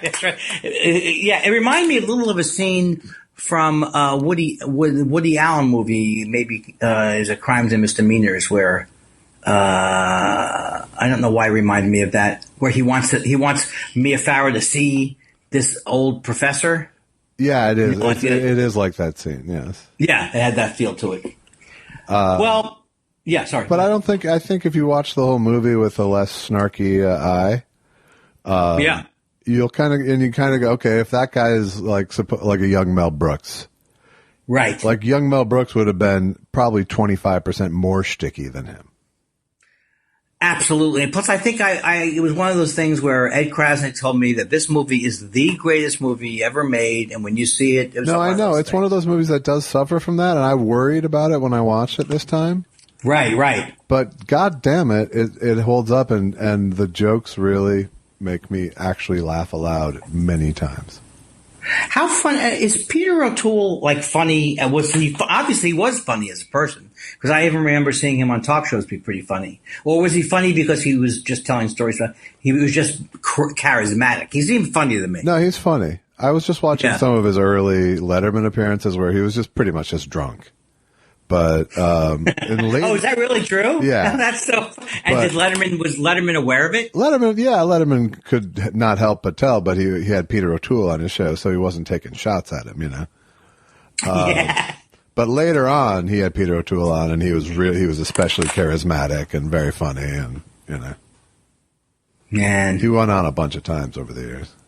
I was really trying to remember, not that someone needs to write a book about it, but how amazing, because I guess I watched them so closely, how incredible those relationships were on Letterman, and how they weren't all like simply defined like I love Harvey Pekar, but Harvey Pekar really tried to disrupt the show. He really tried to get a Letterman going. So it's like that one, and then Grodin, who I loved when Grodin would come on very angry. Right.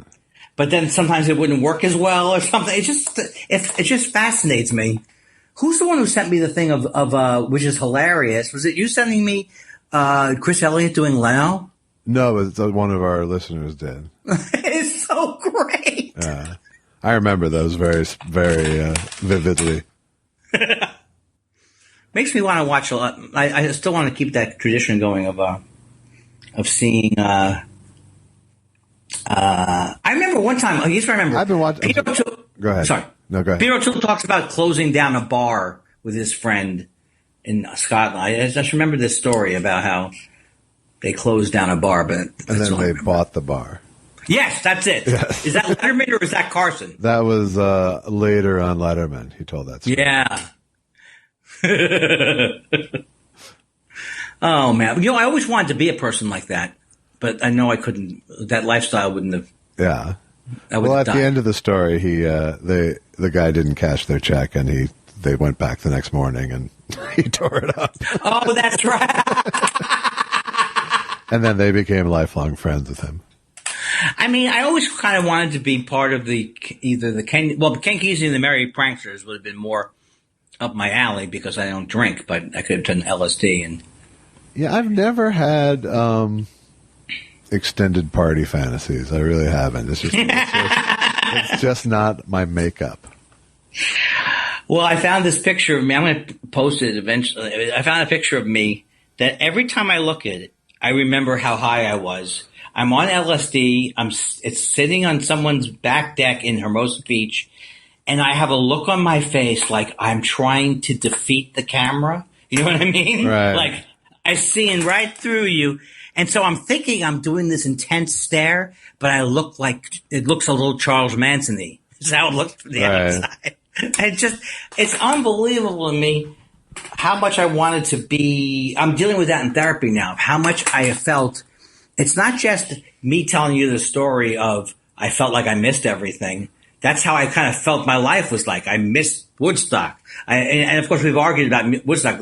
It's not even an argument. It's like, this is something I dreamed that I hoped that we would be like Woodstock.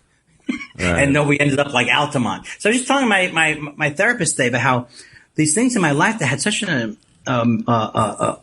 horrible effect on me, but it seemed at the time, why was I reacting that way? And one of the things was when John Lennon was shot, I was on LSD that night and really started to associate like that my life was over because John Lennon was shot. It was like, it's very interesting to see how, I mean, it would sound crazy. Man, I am he as you are we, man.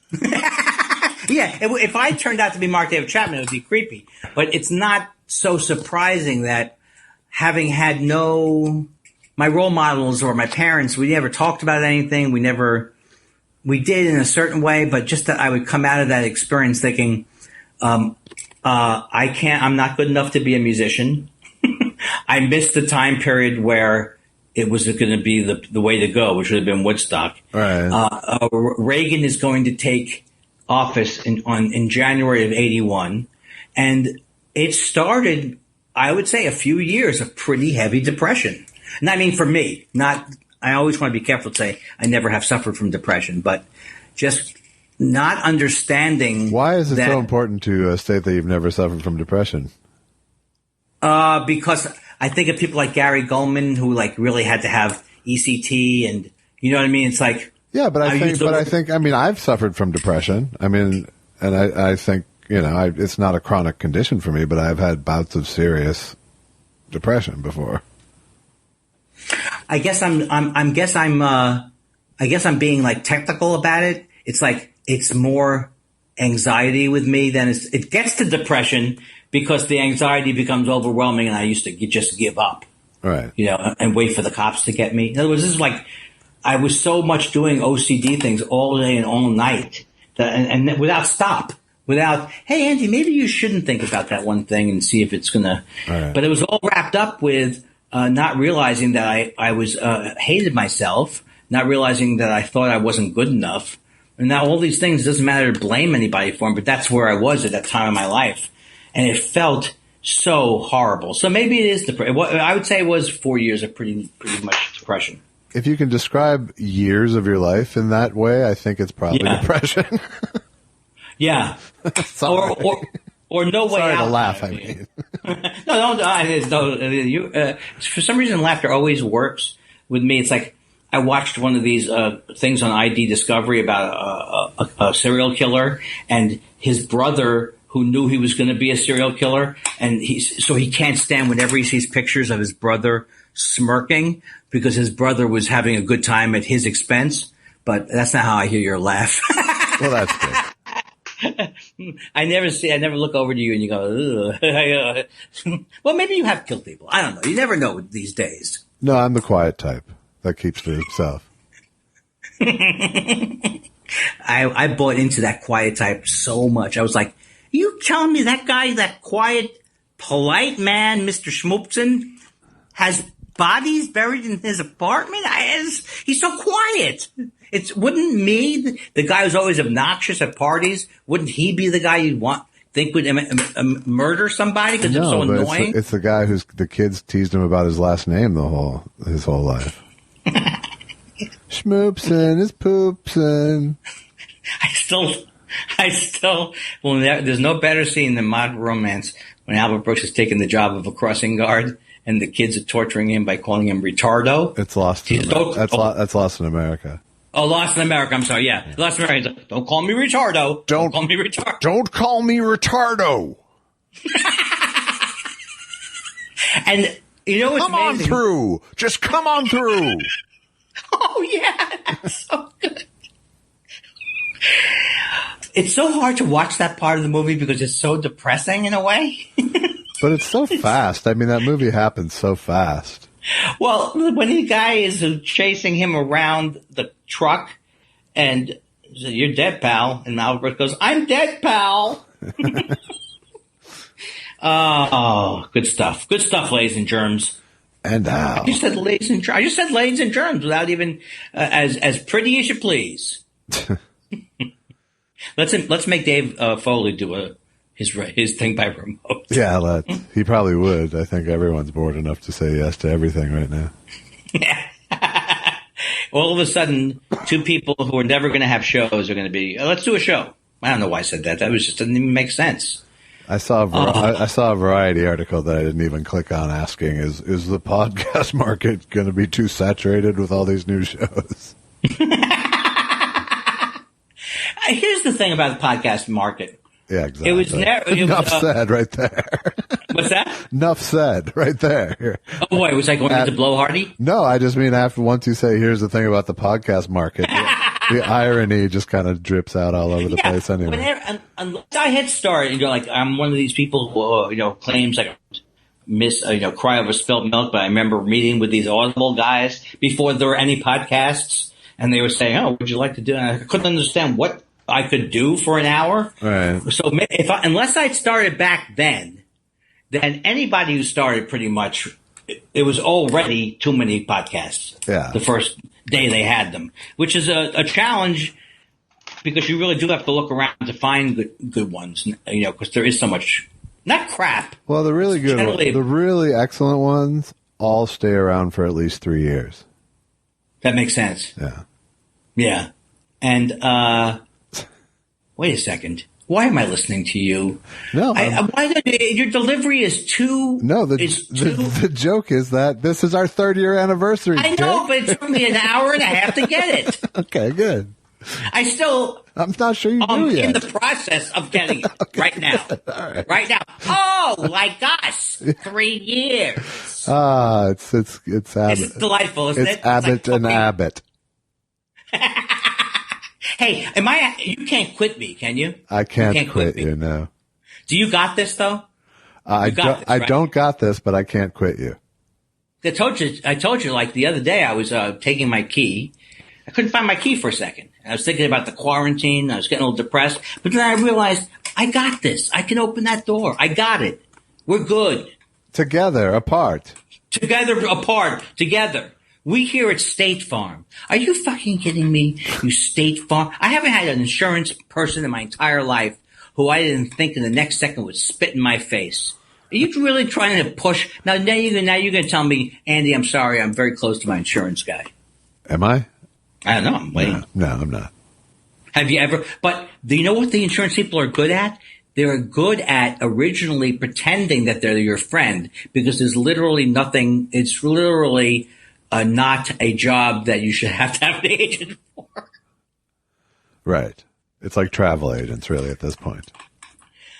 And there's no travel agency, but I think there's something wrong with the. I know what you meant. Okay. But at this point,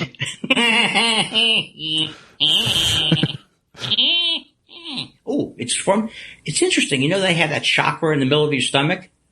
That's where my whining comes from. I thought it was supposed to be different. There it is, Josh. Why do we have to do the podcast? When is the podcast going to get more popular? It's not. Well, here's my third eye. Did you plug it on everything? Yeah. Yes. And in fact, I have more plugging to do. And I am going on Majority Report tomorrow. And I'm taking over Tig Notaro's Twitter thing tomorrow. Ah. Well, good. Tomorrow's the actual launch, right? I know. How do I know when I'm rich? Do they let me do the bell go off? Yes, constantly. I'm dying to ask you, not the amount, but have you received money for your thing, for chunks? Did it come in chunks? I have not received any substantial money, no. That's not acceptable for this. I need to clear $100,000. All right. I need that. You have a better shot than me. No, because I realize they don't even have to buy it. They can just stream it. If it's $8.99 to buy it, what is it to stream it? It's a quarter of a penny to you. See, this is where I told you last week.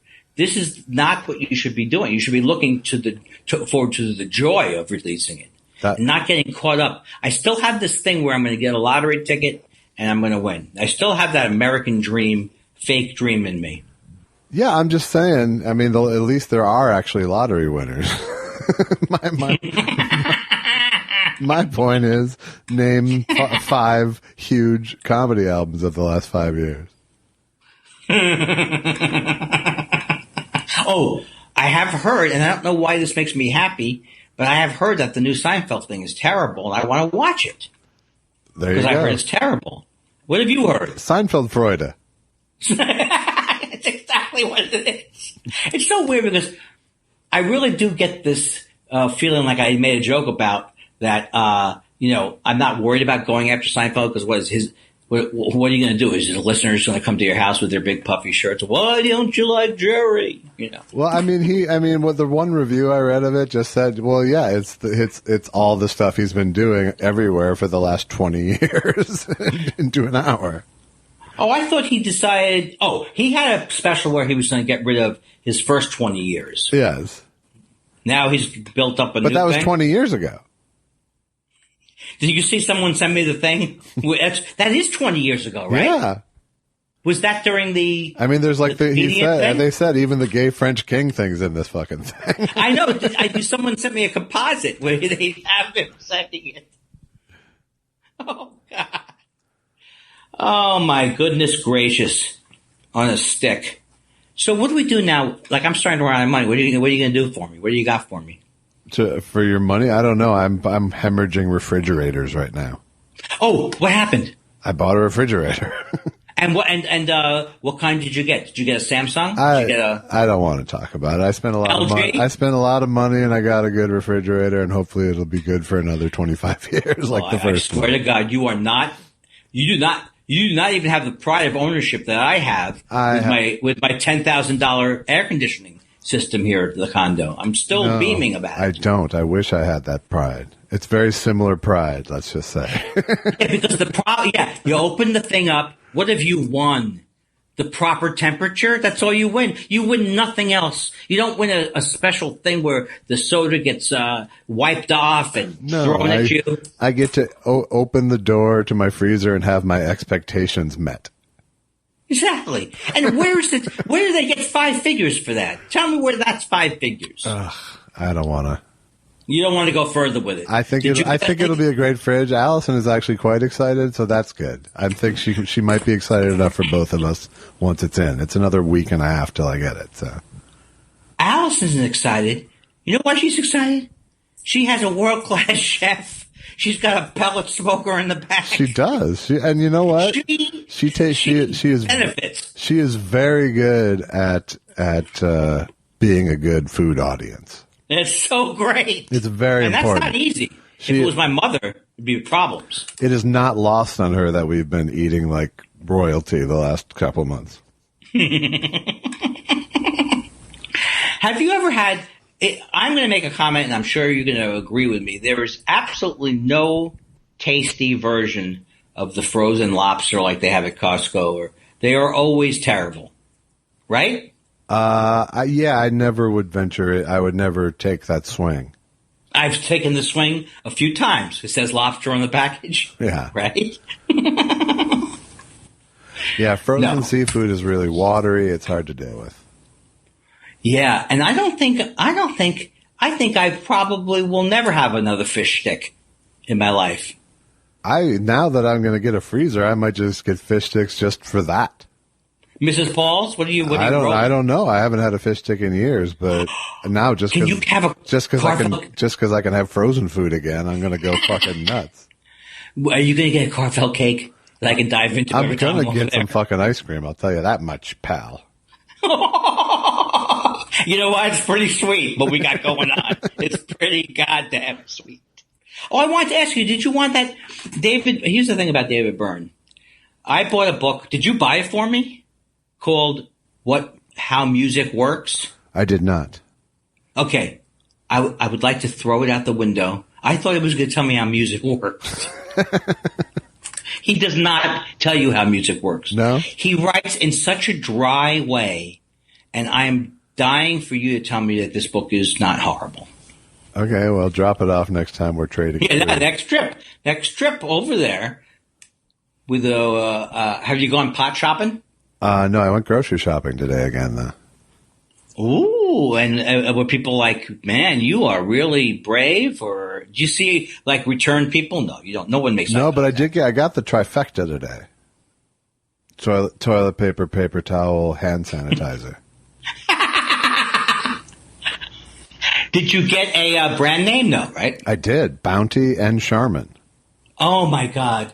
Bounty, and I don't get any money for this. They make a lovely paper towel, and Charmin makes the best toilet paper. I'm a big Viva fan, honestly. I'm not going to argue. I like the cloth like Viva. Oh God, I miss those. But I have to say that the Bounty people have done a much better job getting their brand back into our lives. Well, also they have Selecticize. Yeah, which is neither here nor there, but I think it's no, it's Selecticize. What does Viva have? It does have. It has that as well. I'm sure it does. Is Viva considered the industry standard? You're not using the bargain brand, are you? You're not using the bargain. I hope not. I have during this crisis, but I'm back to the brands again now. How can they still call it the bargain brand? You're using the bargain brand over there. When I was a kid, you're using the available brand. When I was a kid, there was a lot more where there were two companies. I don't know what the opposite of Tide would be, but there was always there would be two big companies saying that their thing, their dishwashing liquid, you put a pearl in it and it floats down to the bottom. I'm old. That is old. Right, because you never actually saw Vitalis. That's so old, you're soaking in it. Who was that woman again? Is that Nancy? That was Madge. Madge. But her name was, she was a comedy actress. Well, Selma Diamond. No, Nancy Walker was the Bounty towel woman. Why can't I get those two together? Well, who's soaking in it then? That was Madge. That was no. Oh, she was just her own person. Yes. I thought she was, and she's not the one who was, and who was the Wizard of Oz lady? What did she sell? Coffee, I think. Margaret Hamilton?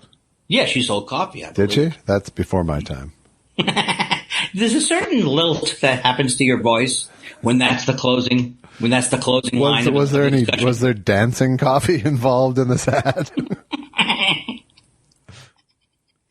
I remember in this ad, and I don't know if this makes me old, but I remember they're very excited. It was this isn't your father's horse and carriage. It was saying, "Wow, that is old." It's old. Oh, I did a little Simpsons thing. Yeah, Homer. I'm a Scientologist, Homer. No, that's not. She's not. Who's the Scientologist? Homer's the Scientologist. No. Stop me. Come over here. I swear to God, I'll give you $5 if you come over here and punch me out. Okay. That's not funny. You would do it. I would. And then you'd say, he said to do it. I need the $5. That's the difference. You're afraid upon punching me out that you won't get paid? No, you have to pay me in advance for me to punch you. You want me to Venmo it? I don't need to punch you and then be going through your pockets as you're lying on the ground. Oh, that's half the joy. That's half the pleasure. That's half the fun. Then it looks like a crime as opposed to a deal. You know what I realized about our show is we never have a thing where we go, hey, if you want to see what Josh's yo-yo looks like, go to the website. That's true. We don't. Although I just paid for another. Part of the reason I realized it was 3 years is because I just got a bill for another 3 years of the web address that we have that we don't use. Oh, I thought there was. I was going to ask you who our webmaster was. We don't have a webmaster. I think I have to I really want to make the move away from the web. You don't have a website, do you? Not really, no. Nobody does. It is a completely useless document because I don't have one that's up to date. Yeah, no, I think there's some people who make great use of theirs. What? Yeah, I know. What are you talking about? I know. You're insulting Larry Berger is what you're doing when you say that. Larry Berger is the person who... I got so scared. My niece, I was had a nice discussion with my niece, and we start talking about the podcast, and I just got this feeling like I had to dissuade her. No, Emily, there's no reason why you want to listen to this podcast. If you want to talk, I'll talk to you for 2 hours. Just don't. Yes. I do not want any family members who aren't already on board. I can understand that. I can understand that. What's Allison's favorite? When did Allison and Susan do talking spiral? Yeah, I think that they'd have to listen to that, and that will never happen. They could do talking around spiral. But isn't Allison like, oh, I wonder what Andy, I mean, I know I'm married to you, so, I'm over it, but I bet Andy brings so much to the table. I bet she does wonder about it. Well, but let me ask you this. Does she listen to podcasts at all? Not many. Yeah. Mostly just fall asleep time. I gotta tell you, you got me good yesterday. And I'm not saying it. Now you're setting it up. I have okay. no idea. I'm not planning something. Okay? No. It was good. No. You're a master criminal. It was so good to me. It was because you got me by flattering my ego. Exactly. Wait, someone said something great about you on today. Oh, really? Well, I wonder if it's about my click. Well, good luck tomorrow. Good luck tomorrow with the big release. Okay, my friend. I will be contacting you during the day. With sales figures? Celebrate. Yeah. Yeah. Well, mazel tov to you. I'm very proud of you. Thank you so much, Josh. And I will speak to you tomorrow. And God bless all of us. Likewise. Now let's hang up. We'll hang up like grown-ups. Like, there's no reason why let's see. Lou Costello. Let me think of a joke that Costello would do. You'd never think of Lou Costello as a sick comic, would you? No. Family type home entertainment. All right. Lou Costello used to do a joke. My wife died last night. Now, I would never move into that area at all in humor. I would never... A comedy is tragedy plus time. That's a little too close. All right, that's sicko one. His wife died last night. He's humoring.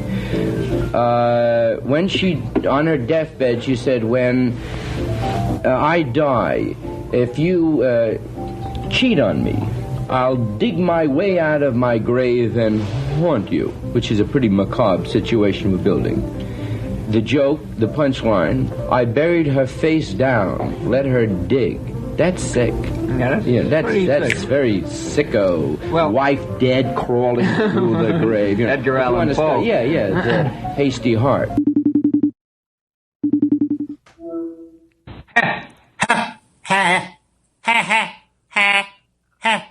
Hello. You're such a natural. Right? Now you can use that for the other nights where you wanted to do that gag. Yeah. Oh, man, you're loud tonight. I've now that I found out what the volume thing is, I can turn it down. Good. Should we continue the discussion we were having, or should we bail on that discussion? Whatever you'd like. Well, maybe just about the word retard. That I was thinking that maybe you're from a younger generation, so it doesn't seem as negative. Like from my generation, we really turned on it, and I never even remember using it. I used it a great deal as a young man. I must confess. Right, but that's yeah. Sorry, but I don't use. I no longer use it in modern times. Yeah, so I think that if you grew up I'm interested not in terms of making you less than. No, but I mean, like things are really generational sometimes. Like it comes, and I wonder what the thing is with that word, because that word, I was like comics started using it. That was the first people I ever heard. Well, you were plenty fine with it when Albert Brooks says, "Don't call me retardo." Yeah, I know that's true. That's why I know. I yeah, because that's those kids would call them retard because they're kids. Right. I know that's when I used it too. So I think I used it into technical adulthood. I would have to say too. Well, look, when I came out from New York, I dated my Patty, and we used the word pussy in New York, and it just like it stopped I haven't used the word since then, actually, because of this experience. Yeah. Well, but for some reason on the East Coast, it was used like not like you're a vagina, Right. Or maybe, or so when I came out like Patty and her friend Chris, who's a good friend of mine now, they were literally shocked. They never heard anybody. So it really is like regional and generational. I think you should have experimented further. I think they were being prudes. I think they were. They might have. I thought it was East Coast, West Coast, though. They were very on the East Coast. They were being pussies, but out here, they were also. Patty was very much a feminist back when there weren't tons of them, but I mean, she was. I wouldn't call her a radical feminist, but she did have me castrated. She tried to have me castrated once, and now you're paying for it. Why would now I pay for it? Because I want to have kids? Because Dinkle Dinkle doesn't work. Oh. Hey, Mr. Softy, that's what's in my pants. Mr. Softy. It's so great, though, because there's a whole range of words I can use because no one is trying to corner that market, right? That's right. He's a little limp-dicked. Is that bad? No, I think that's a little nail on the head. What's that? That's nail on the head, which you couldn't pound in. Which I could pound. It would hurt. But the nail wouldn't go in. I just had this image of my penis. Here, I just want you to know that, and I want the ladies to know out there, is that when I was in my prime, oh baby, what a penis I had. It was something else. What a penis I had. Oh! A one-man show by Andy Kindler. Well, from miles around, ladies would come. Step right up, ladies. Step right up, ladies. I've never seen you. That's it has a little cotton candy in it. A little cotton candy, ladies. Well, we're all show people, my friend. Step right up and see the little Jew's penis.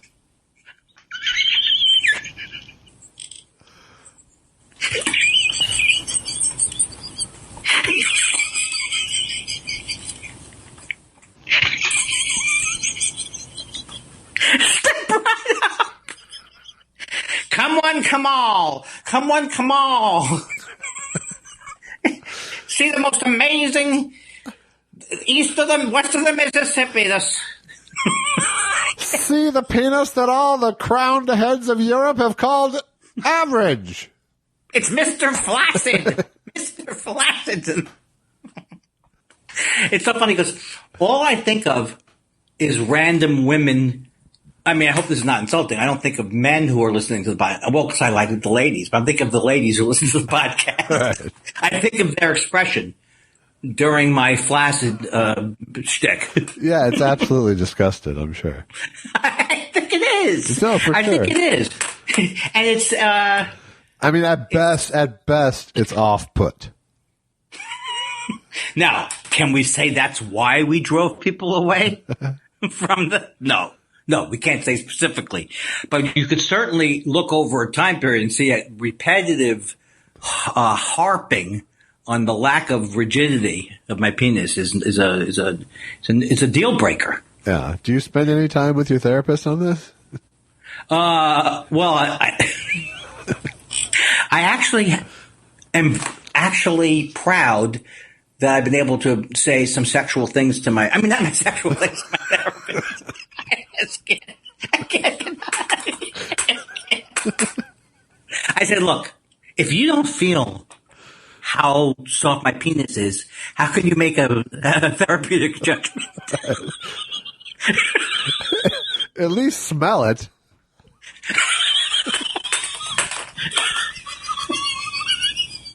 But you didn't mention that part of. I have that too. That I also have. It's weak, and also my crotch in general smells like something's gone bad. I just can't do it. I hate this kind of comedy so much. It makes me giggle like a schoolgirl. Yeah, you clearly hate it.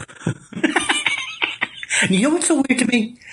Why is this endlessly funny to me, Whereas bathroom stuff is, I would yell at you at this point if you kept. I have pointed out that inconsistency before, and you have yet to supply a satisfactory answer.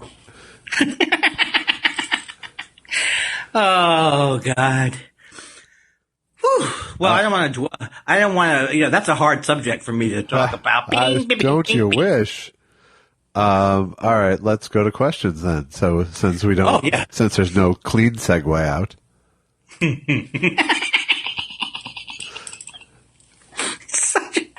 It's delightful. Christy W. says, if a masked Andy sits on the passenger side of the back seat, can you do a comedian's Cars Coffee? If not, can Josh do Andy's Shorty's Pizzeria? Thanks for the lovely long omnibus editions. Oh, I forgot.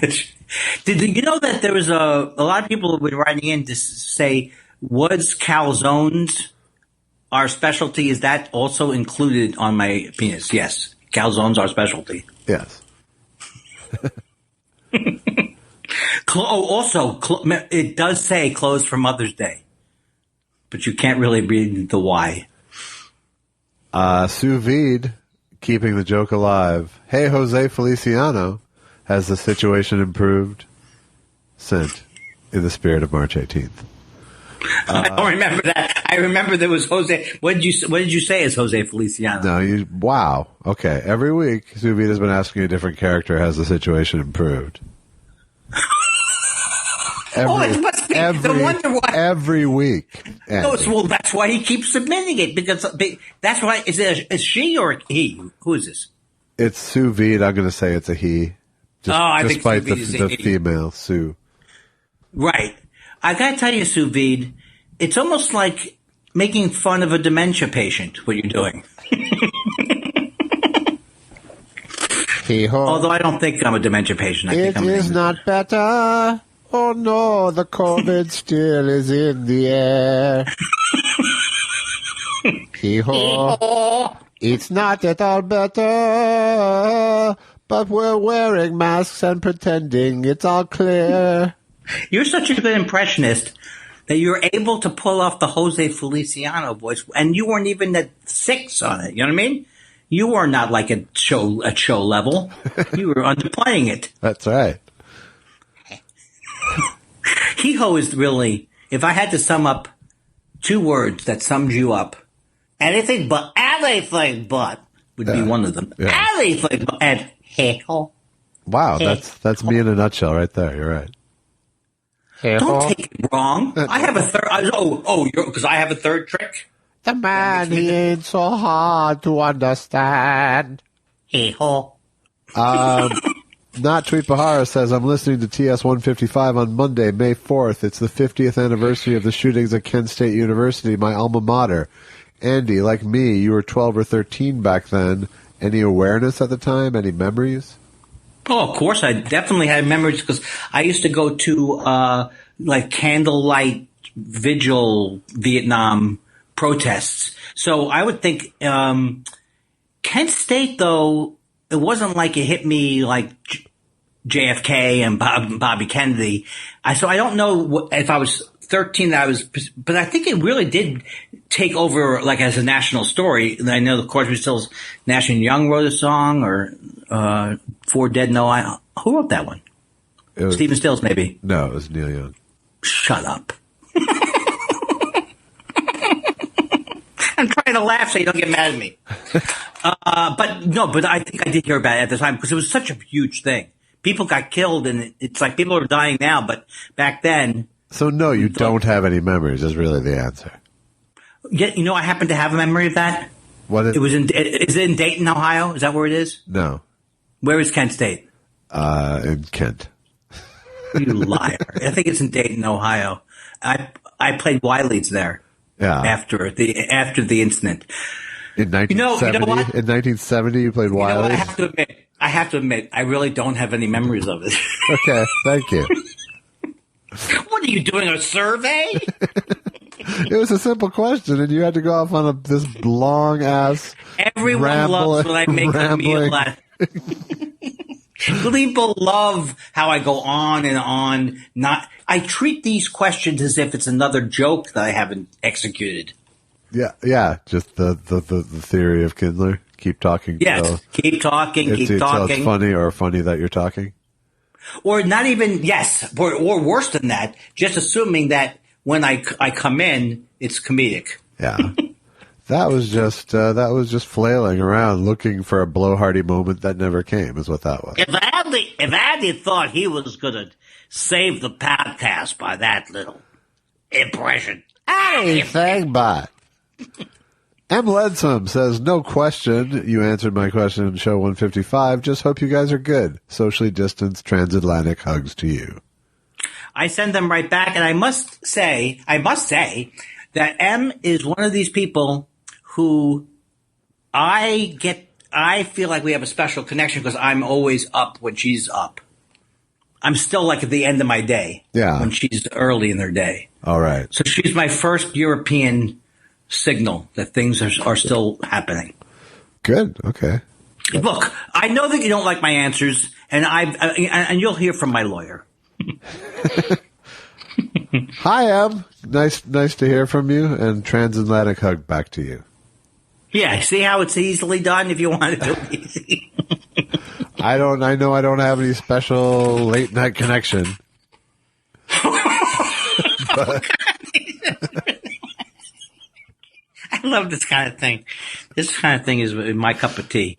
Greg Kelly says, I was watching The Last Dance and thought I knew basketball, but was surprised to see that James Mason coached the Bulls early in Michael Jordan's career.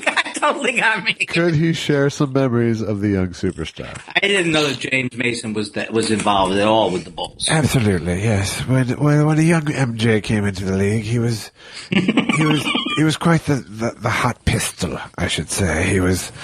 I really had to teach him that it's about making your teammates better. It's not so much about putting up the big numbers.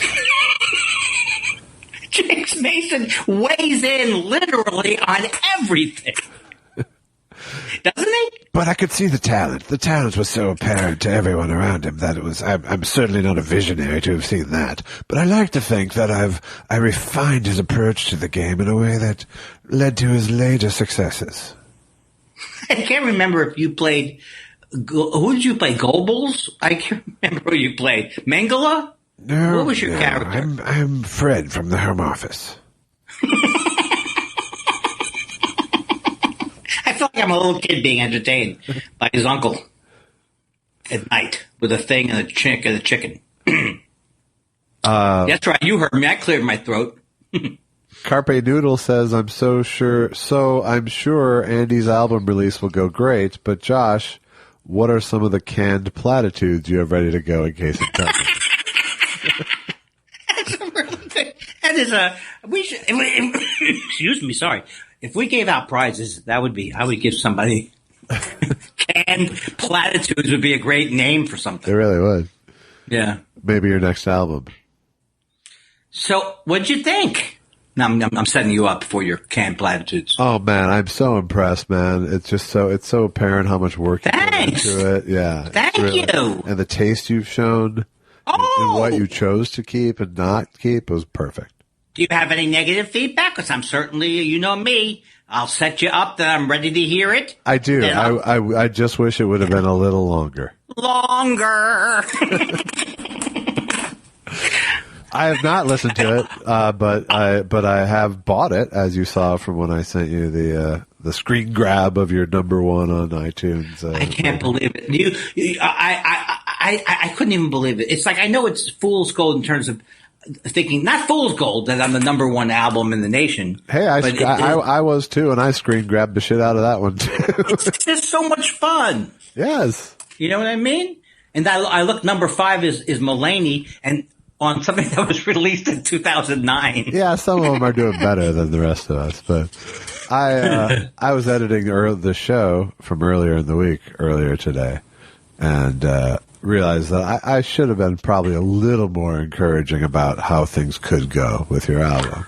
Oh, I wouldn't have liked that. Okay. I didn't want to I knew early in the week that Jess, who does PR for me when I have projects and things, she had she got the word that I might be part of this review in the Times, but I didn't say anything to you even about it because I really didn't want to jinx it. Right. That was a nice write up.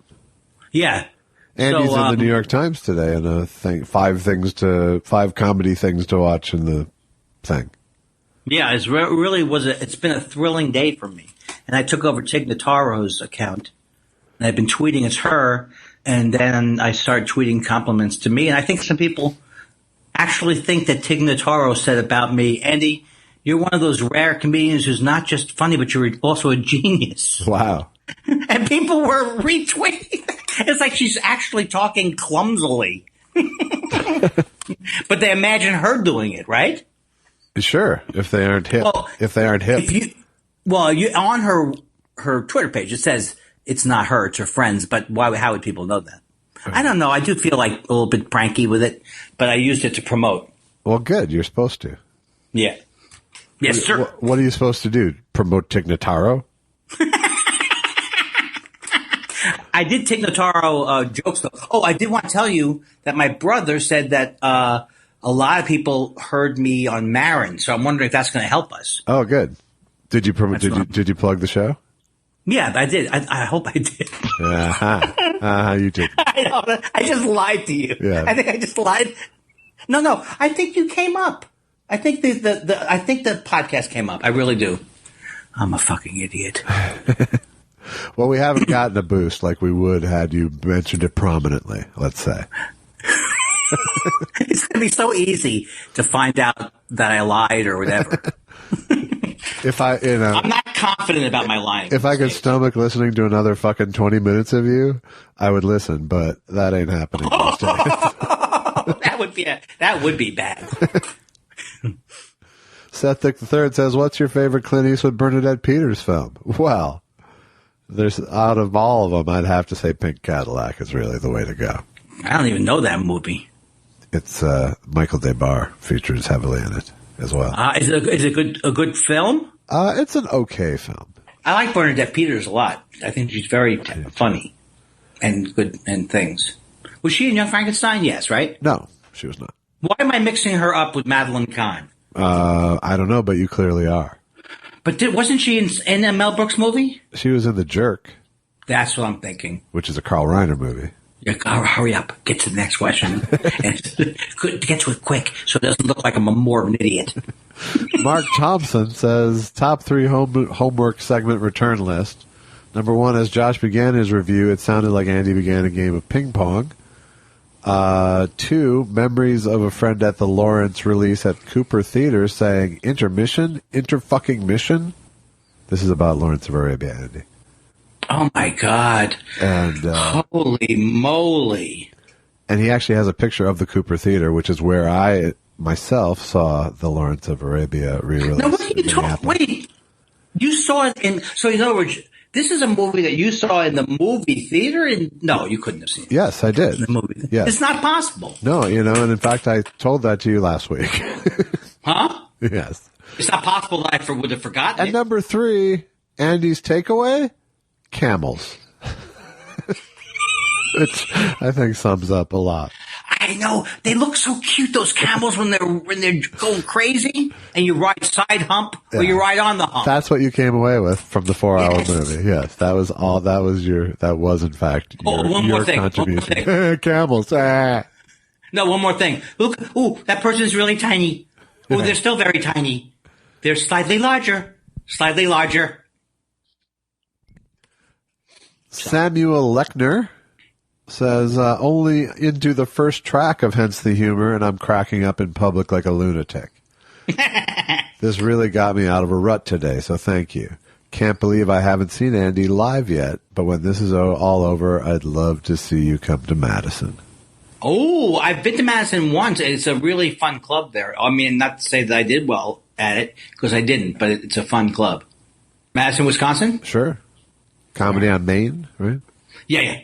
Dan Wade says, what are these times? Trying, uncertain, a third adjective? They are Frightening is definitely scary. I got more scared today because I really did feel like, he's such a sociopath that it's just like, he can't make any kind of decisions. He can't make any rational decisions, it seems to me, because he's like a ping pong game in his head of different things going back and forth, none of them that are true. Right. And all of them are, how do I look? How do I look? How do I look? How do I look? How do I look? How do I look? Hey, how come you weren't? He's really said. Were you concerned when you gave those elderly people from World War II an award? And he goes, you didn't ask if you were worried about them giving it to me. Exactly. It's not fun. I'm not trying to be. I know you realize I'm not trying to be funny. I know you realize that every time we've talked about this, from the first time we talked about it, it is always sad about Trump. Yeah, we haven't fixed it in 3 years. I know that much. But I think we're doing the right thing. Every once in a while we'll say something, but we're not going to open up with it. Right. Mark Thompson's back to say, Andy, hence the humor is fantastic. Understand now why you delayed the release. The grown-up stars lazily Skyping their roles gag really works during a lockdown and Zoom chats. Topical. Everyone's a critic. Everyone's sarcastic. And Josh, thanks for the harmonica mash theme. I was touched. I love the duo, you and Gruber, too. Yeah, thank you. Jen Kirkman thinks that should be the theme song to the show. It does make sense. It does. But we want something more. We want something like jazzy. I want something that I own. That's true. That one is that's Nowheresville. Yeah. Annotated MST says, are Lucky and Clyde glad that their human food provider is home a lot more now? And are they missing Uncle Andy? I got the... okay, you go first. Sorry. Yeah, they got to see Uncle Andy when he dropped off the bagels last week. They did seem like am I wrong that it seemed like Lucky knew that he hadn't... that she hadn't seen me in a long time? I don't know. I mean, she's always super excited when people come, right? Okay. I don't know where I'm. This time I let her run outside to you because you were, had to be 6 feet away.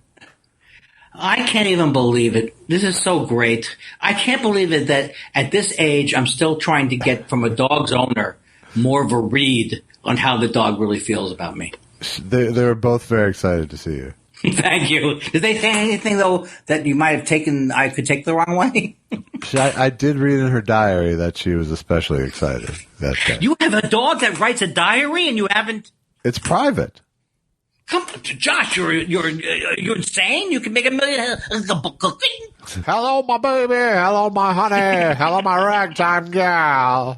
Yeah. Okay, settle your chair.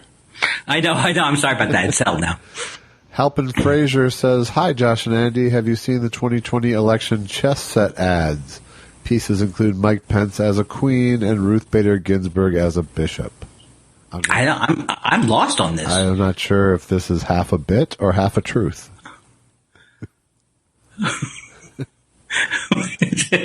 I can't tell. I think it's a bit, right? I think, but I can't tell.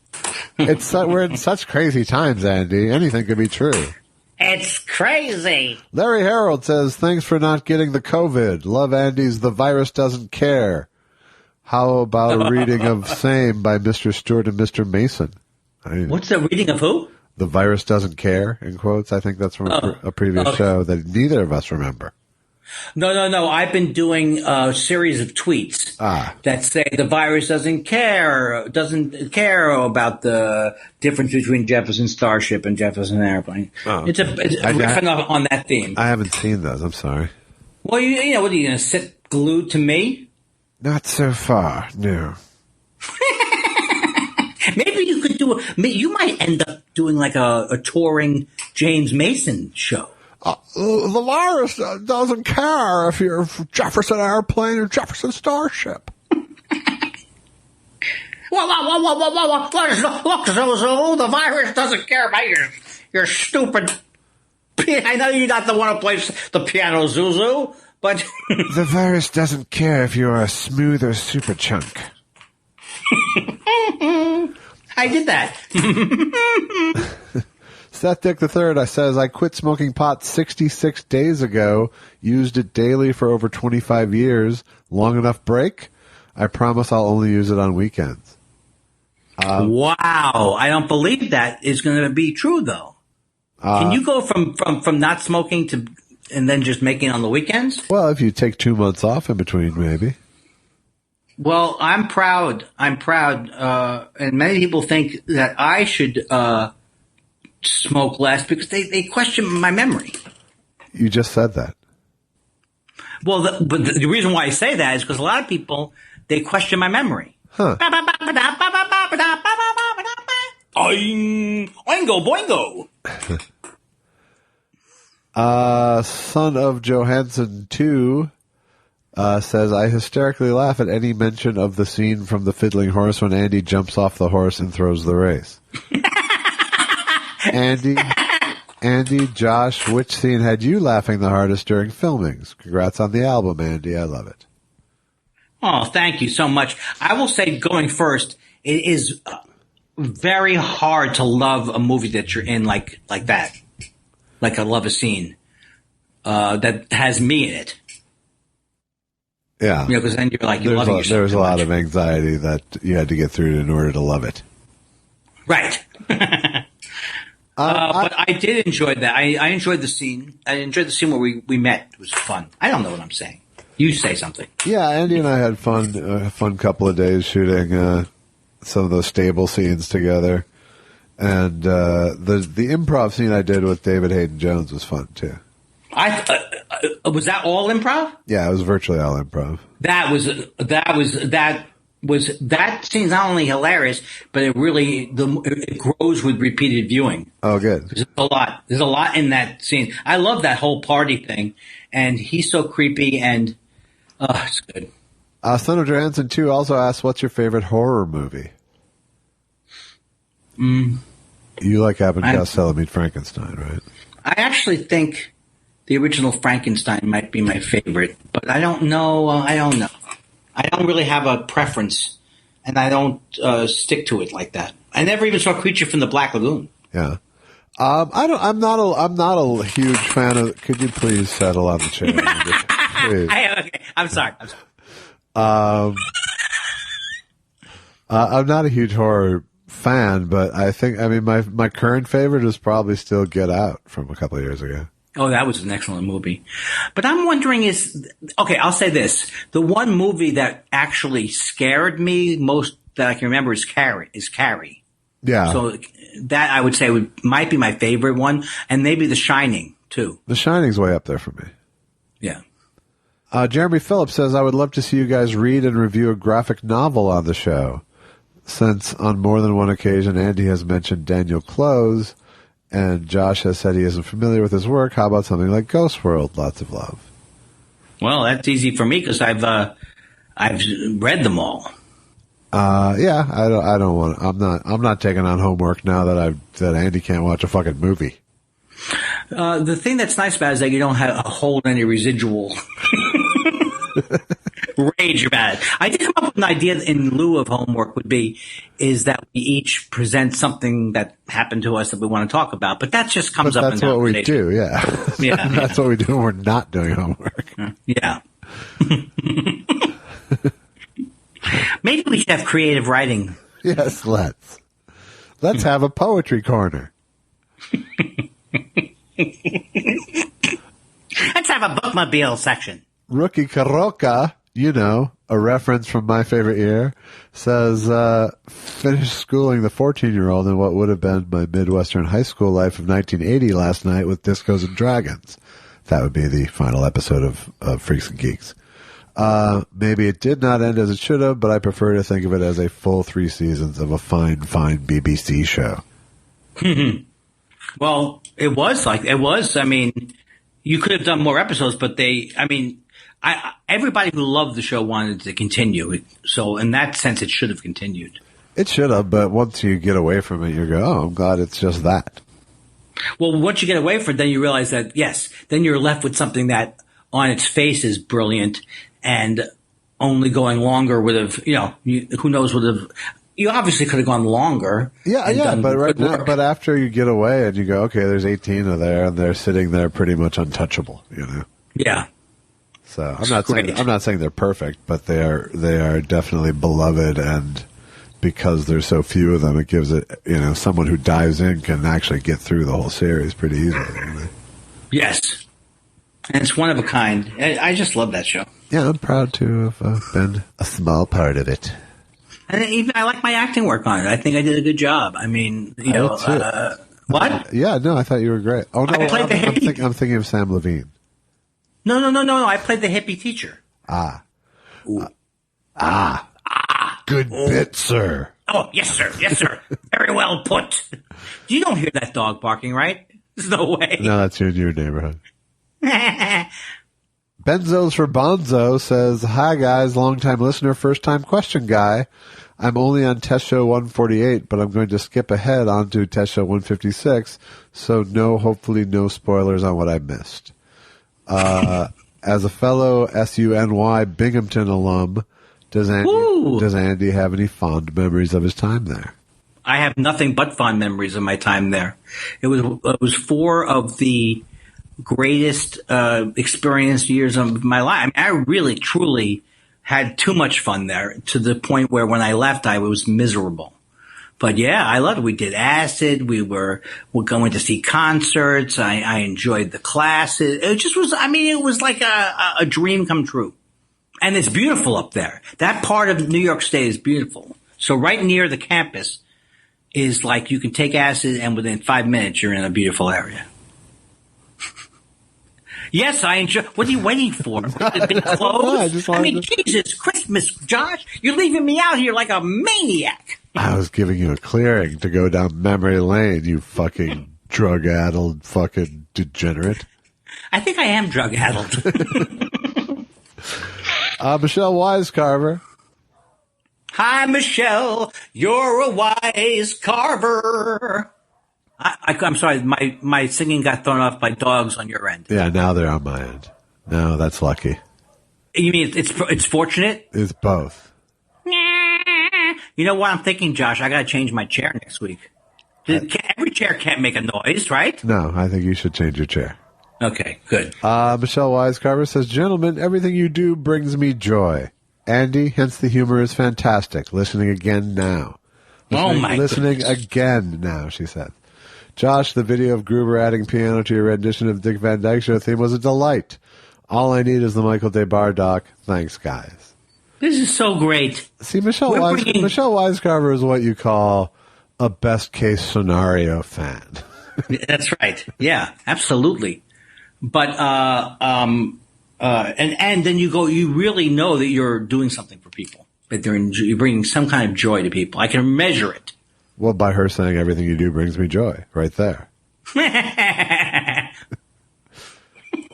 Tom the Tom says, I heard James Mason imitating Foster Brooks doing a Huell Hauser bit. All that to say, I like to brine my salmon before I smoke it instead of curing it. That's a good. I always admire when there's a zigzag in the thing, and that was an excellent one.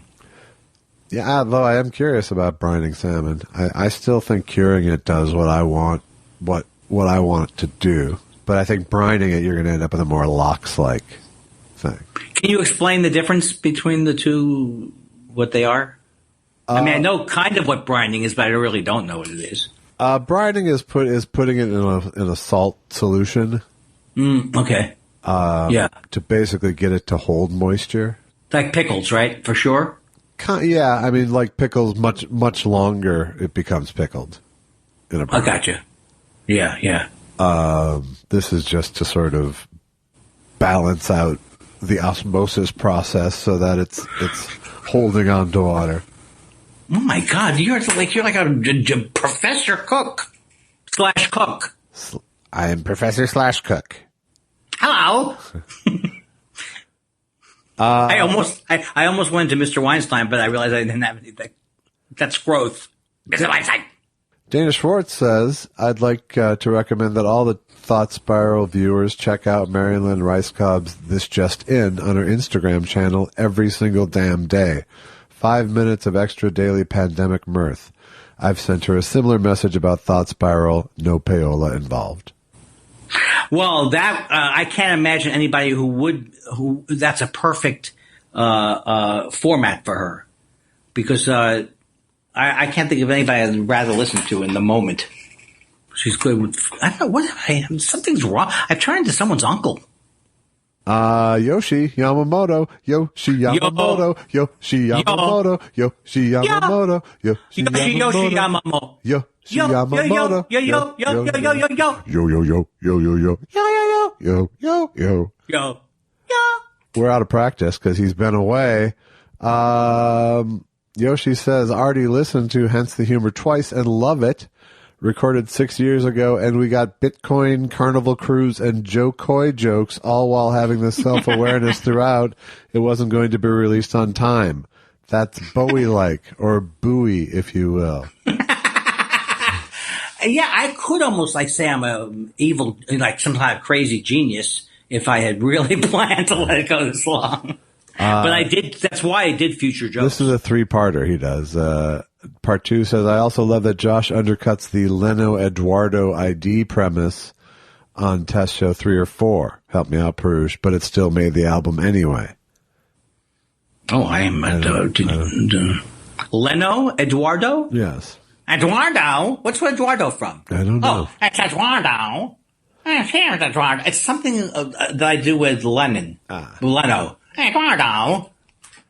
Rings a bell. And part 3 says, I've had to pause the podcast so many times because of the relatable family dynamic, blame, anger, black and white thinking, and process my own feelings. Sorry for not reaching out sooner, and when this is all over, I'm coming out west, and we're getting super waxy. Oh, does that mean pot? I hope so. Yeah, absolutely. I'm looking forward to it. It's about time, I say. And obviously, I'm tired. I think I'm getting tired. All right, we're gonna close on a letter. We're gonna close on a letter we got today. This is from Heant. It says, gentlemen, my best friend of 30 years and I had what I assumed to be a misunderstanding. I don't think there has ever been any ill will, but here we are 3 months later, having not spoken for the first time in 30 years. Maybe he still listens to the show, and since his birthday is coming, would you wish him a happy one? I call him Coop. Your old bummed out pal Heant. Well, Coop, come on. These are tough times, Coop. Give old Heant a call. He wants you to have a happy birthday. And then once you're done having a happy birthday, bring it all back down by calling Heant. Yeah, this has to be, if it's the art of Coop, who I think I do know the art of Coop, I think, yeah, you gotta, I don't know that it is. I don't know what it is either, and I don't know why I said that. Why did I say that? I was so sure. So sure. He calls him Coop, not to give me the clue that I can reveal it. He's hiding it. Yes, exactly. And I'm going, obviously I know that art of Coop isn't getting along. And I don't even, look, you guys have to, I mean, there's got to be a way to mend fences. I think any time that you can't mend fences, there's got to be a way to work. If you really love each other, you really feel for each other, close friends, you got to get past it. Yeah. So Coop, open up your heart. Heant, maybe come up with a plan B in case this isn't the one. Yeah, but but I think this is going to, I say, so we didn't even say happy birthday, Coop, did we? Yeah, I think so, but I'll go back and do it again. Coop. Happy birthday, Coop. Coop. Go. I did want to say one more thing about Yoshi was, I really do think if he has that same thing in his family, that black and white, be interesting to know, because that's not in every family, but it is in many families where you're not separate from your act. Right. You're defined by your actions. Yeah, that must suck.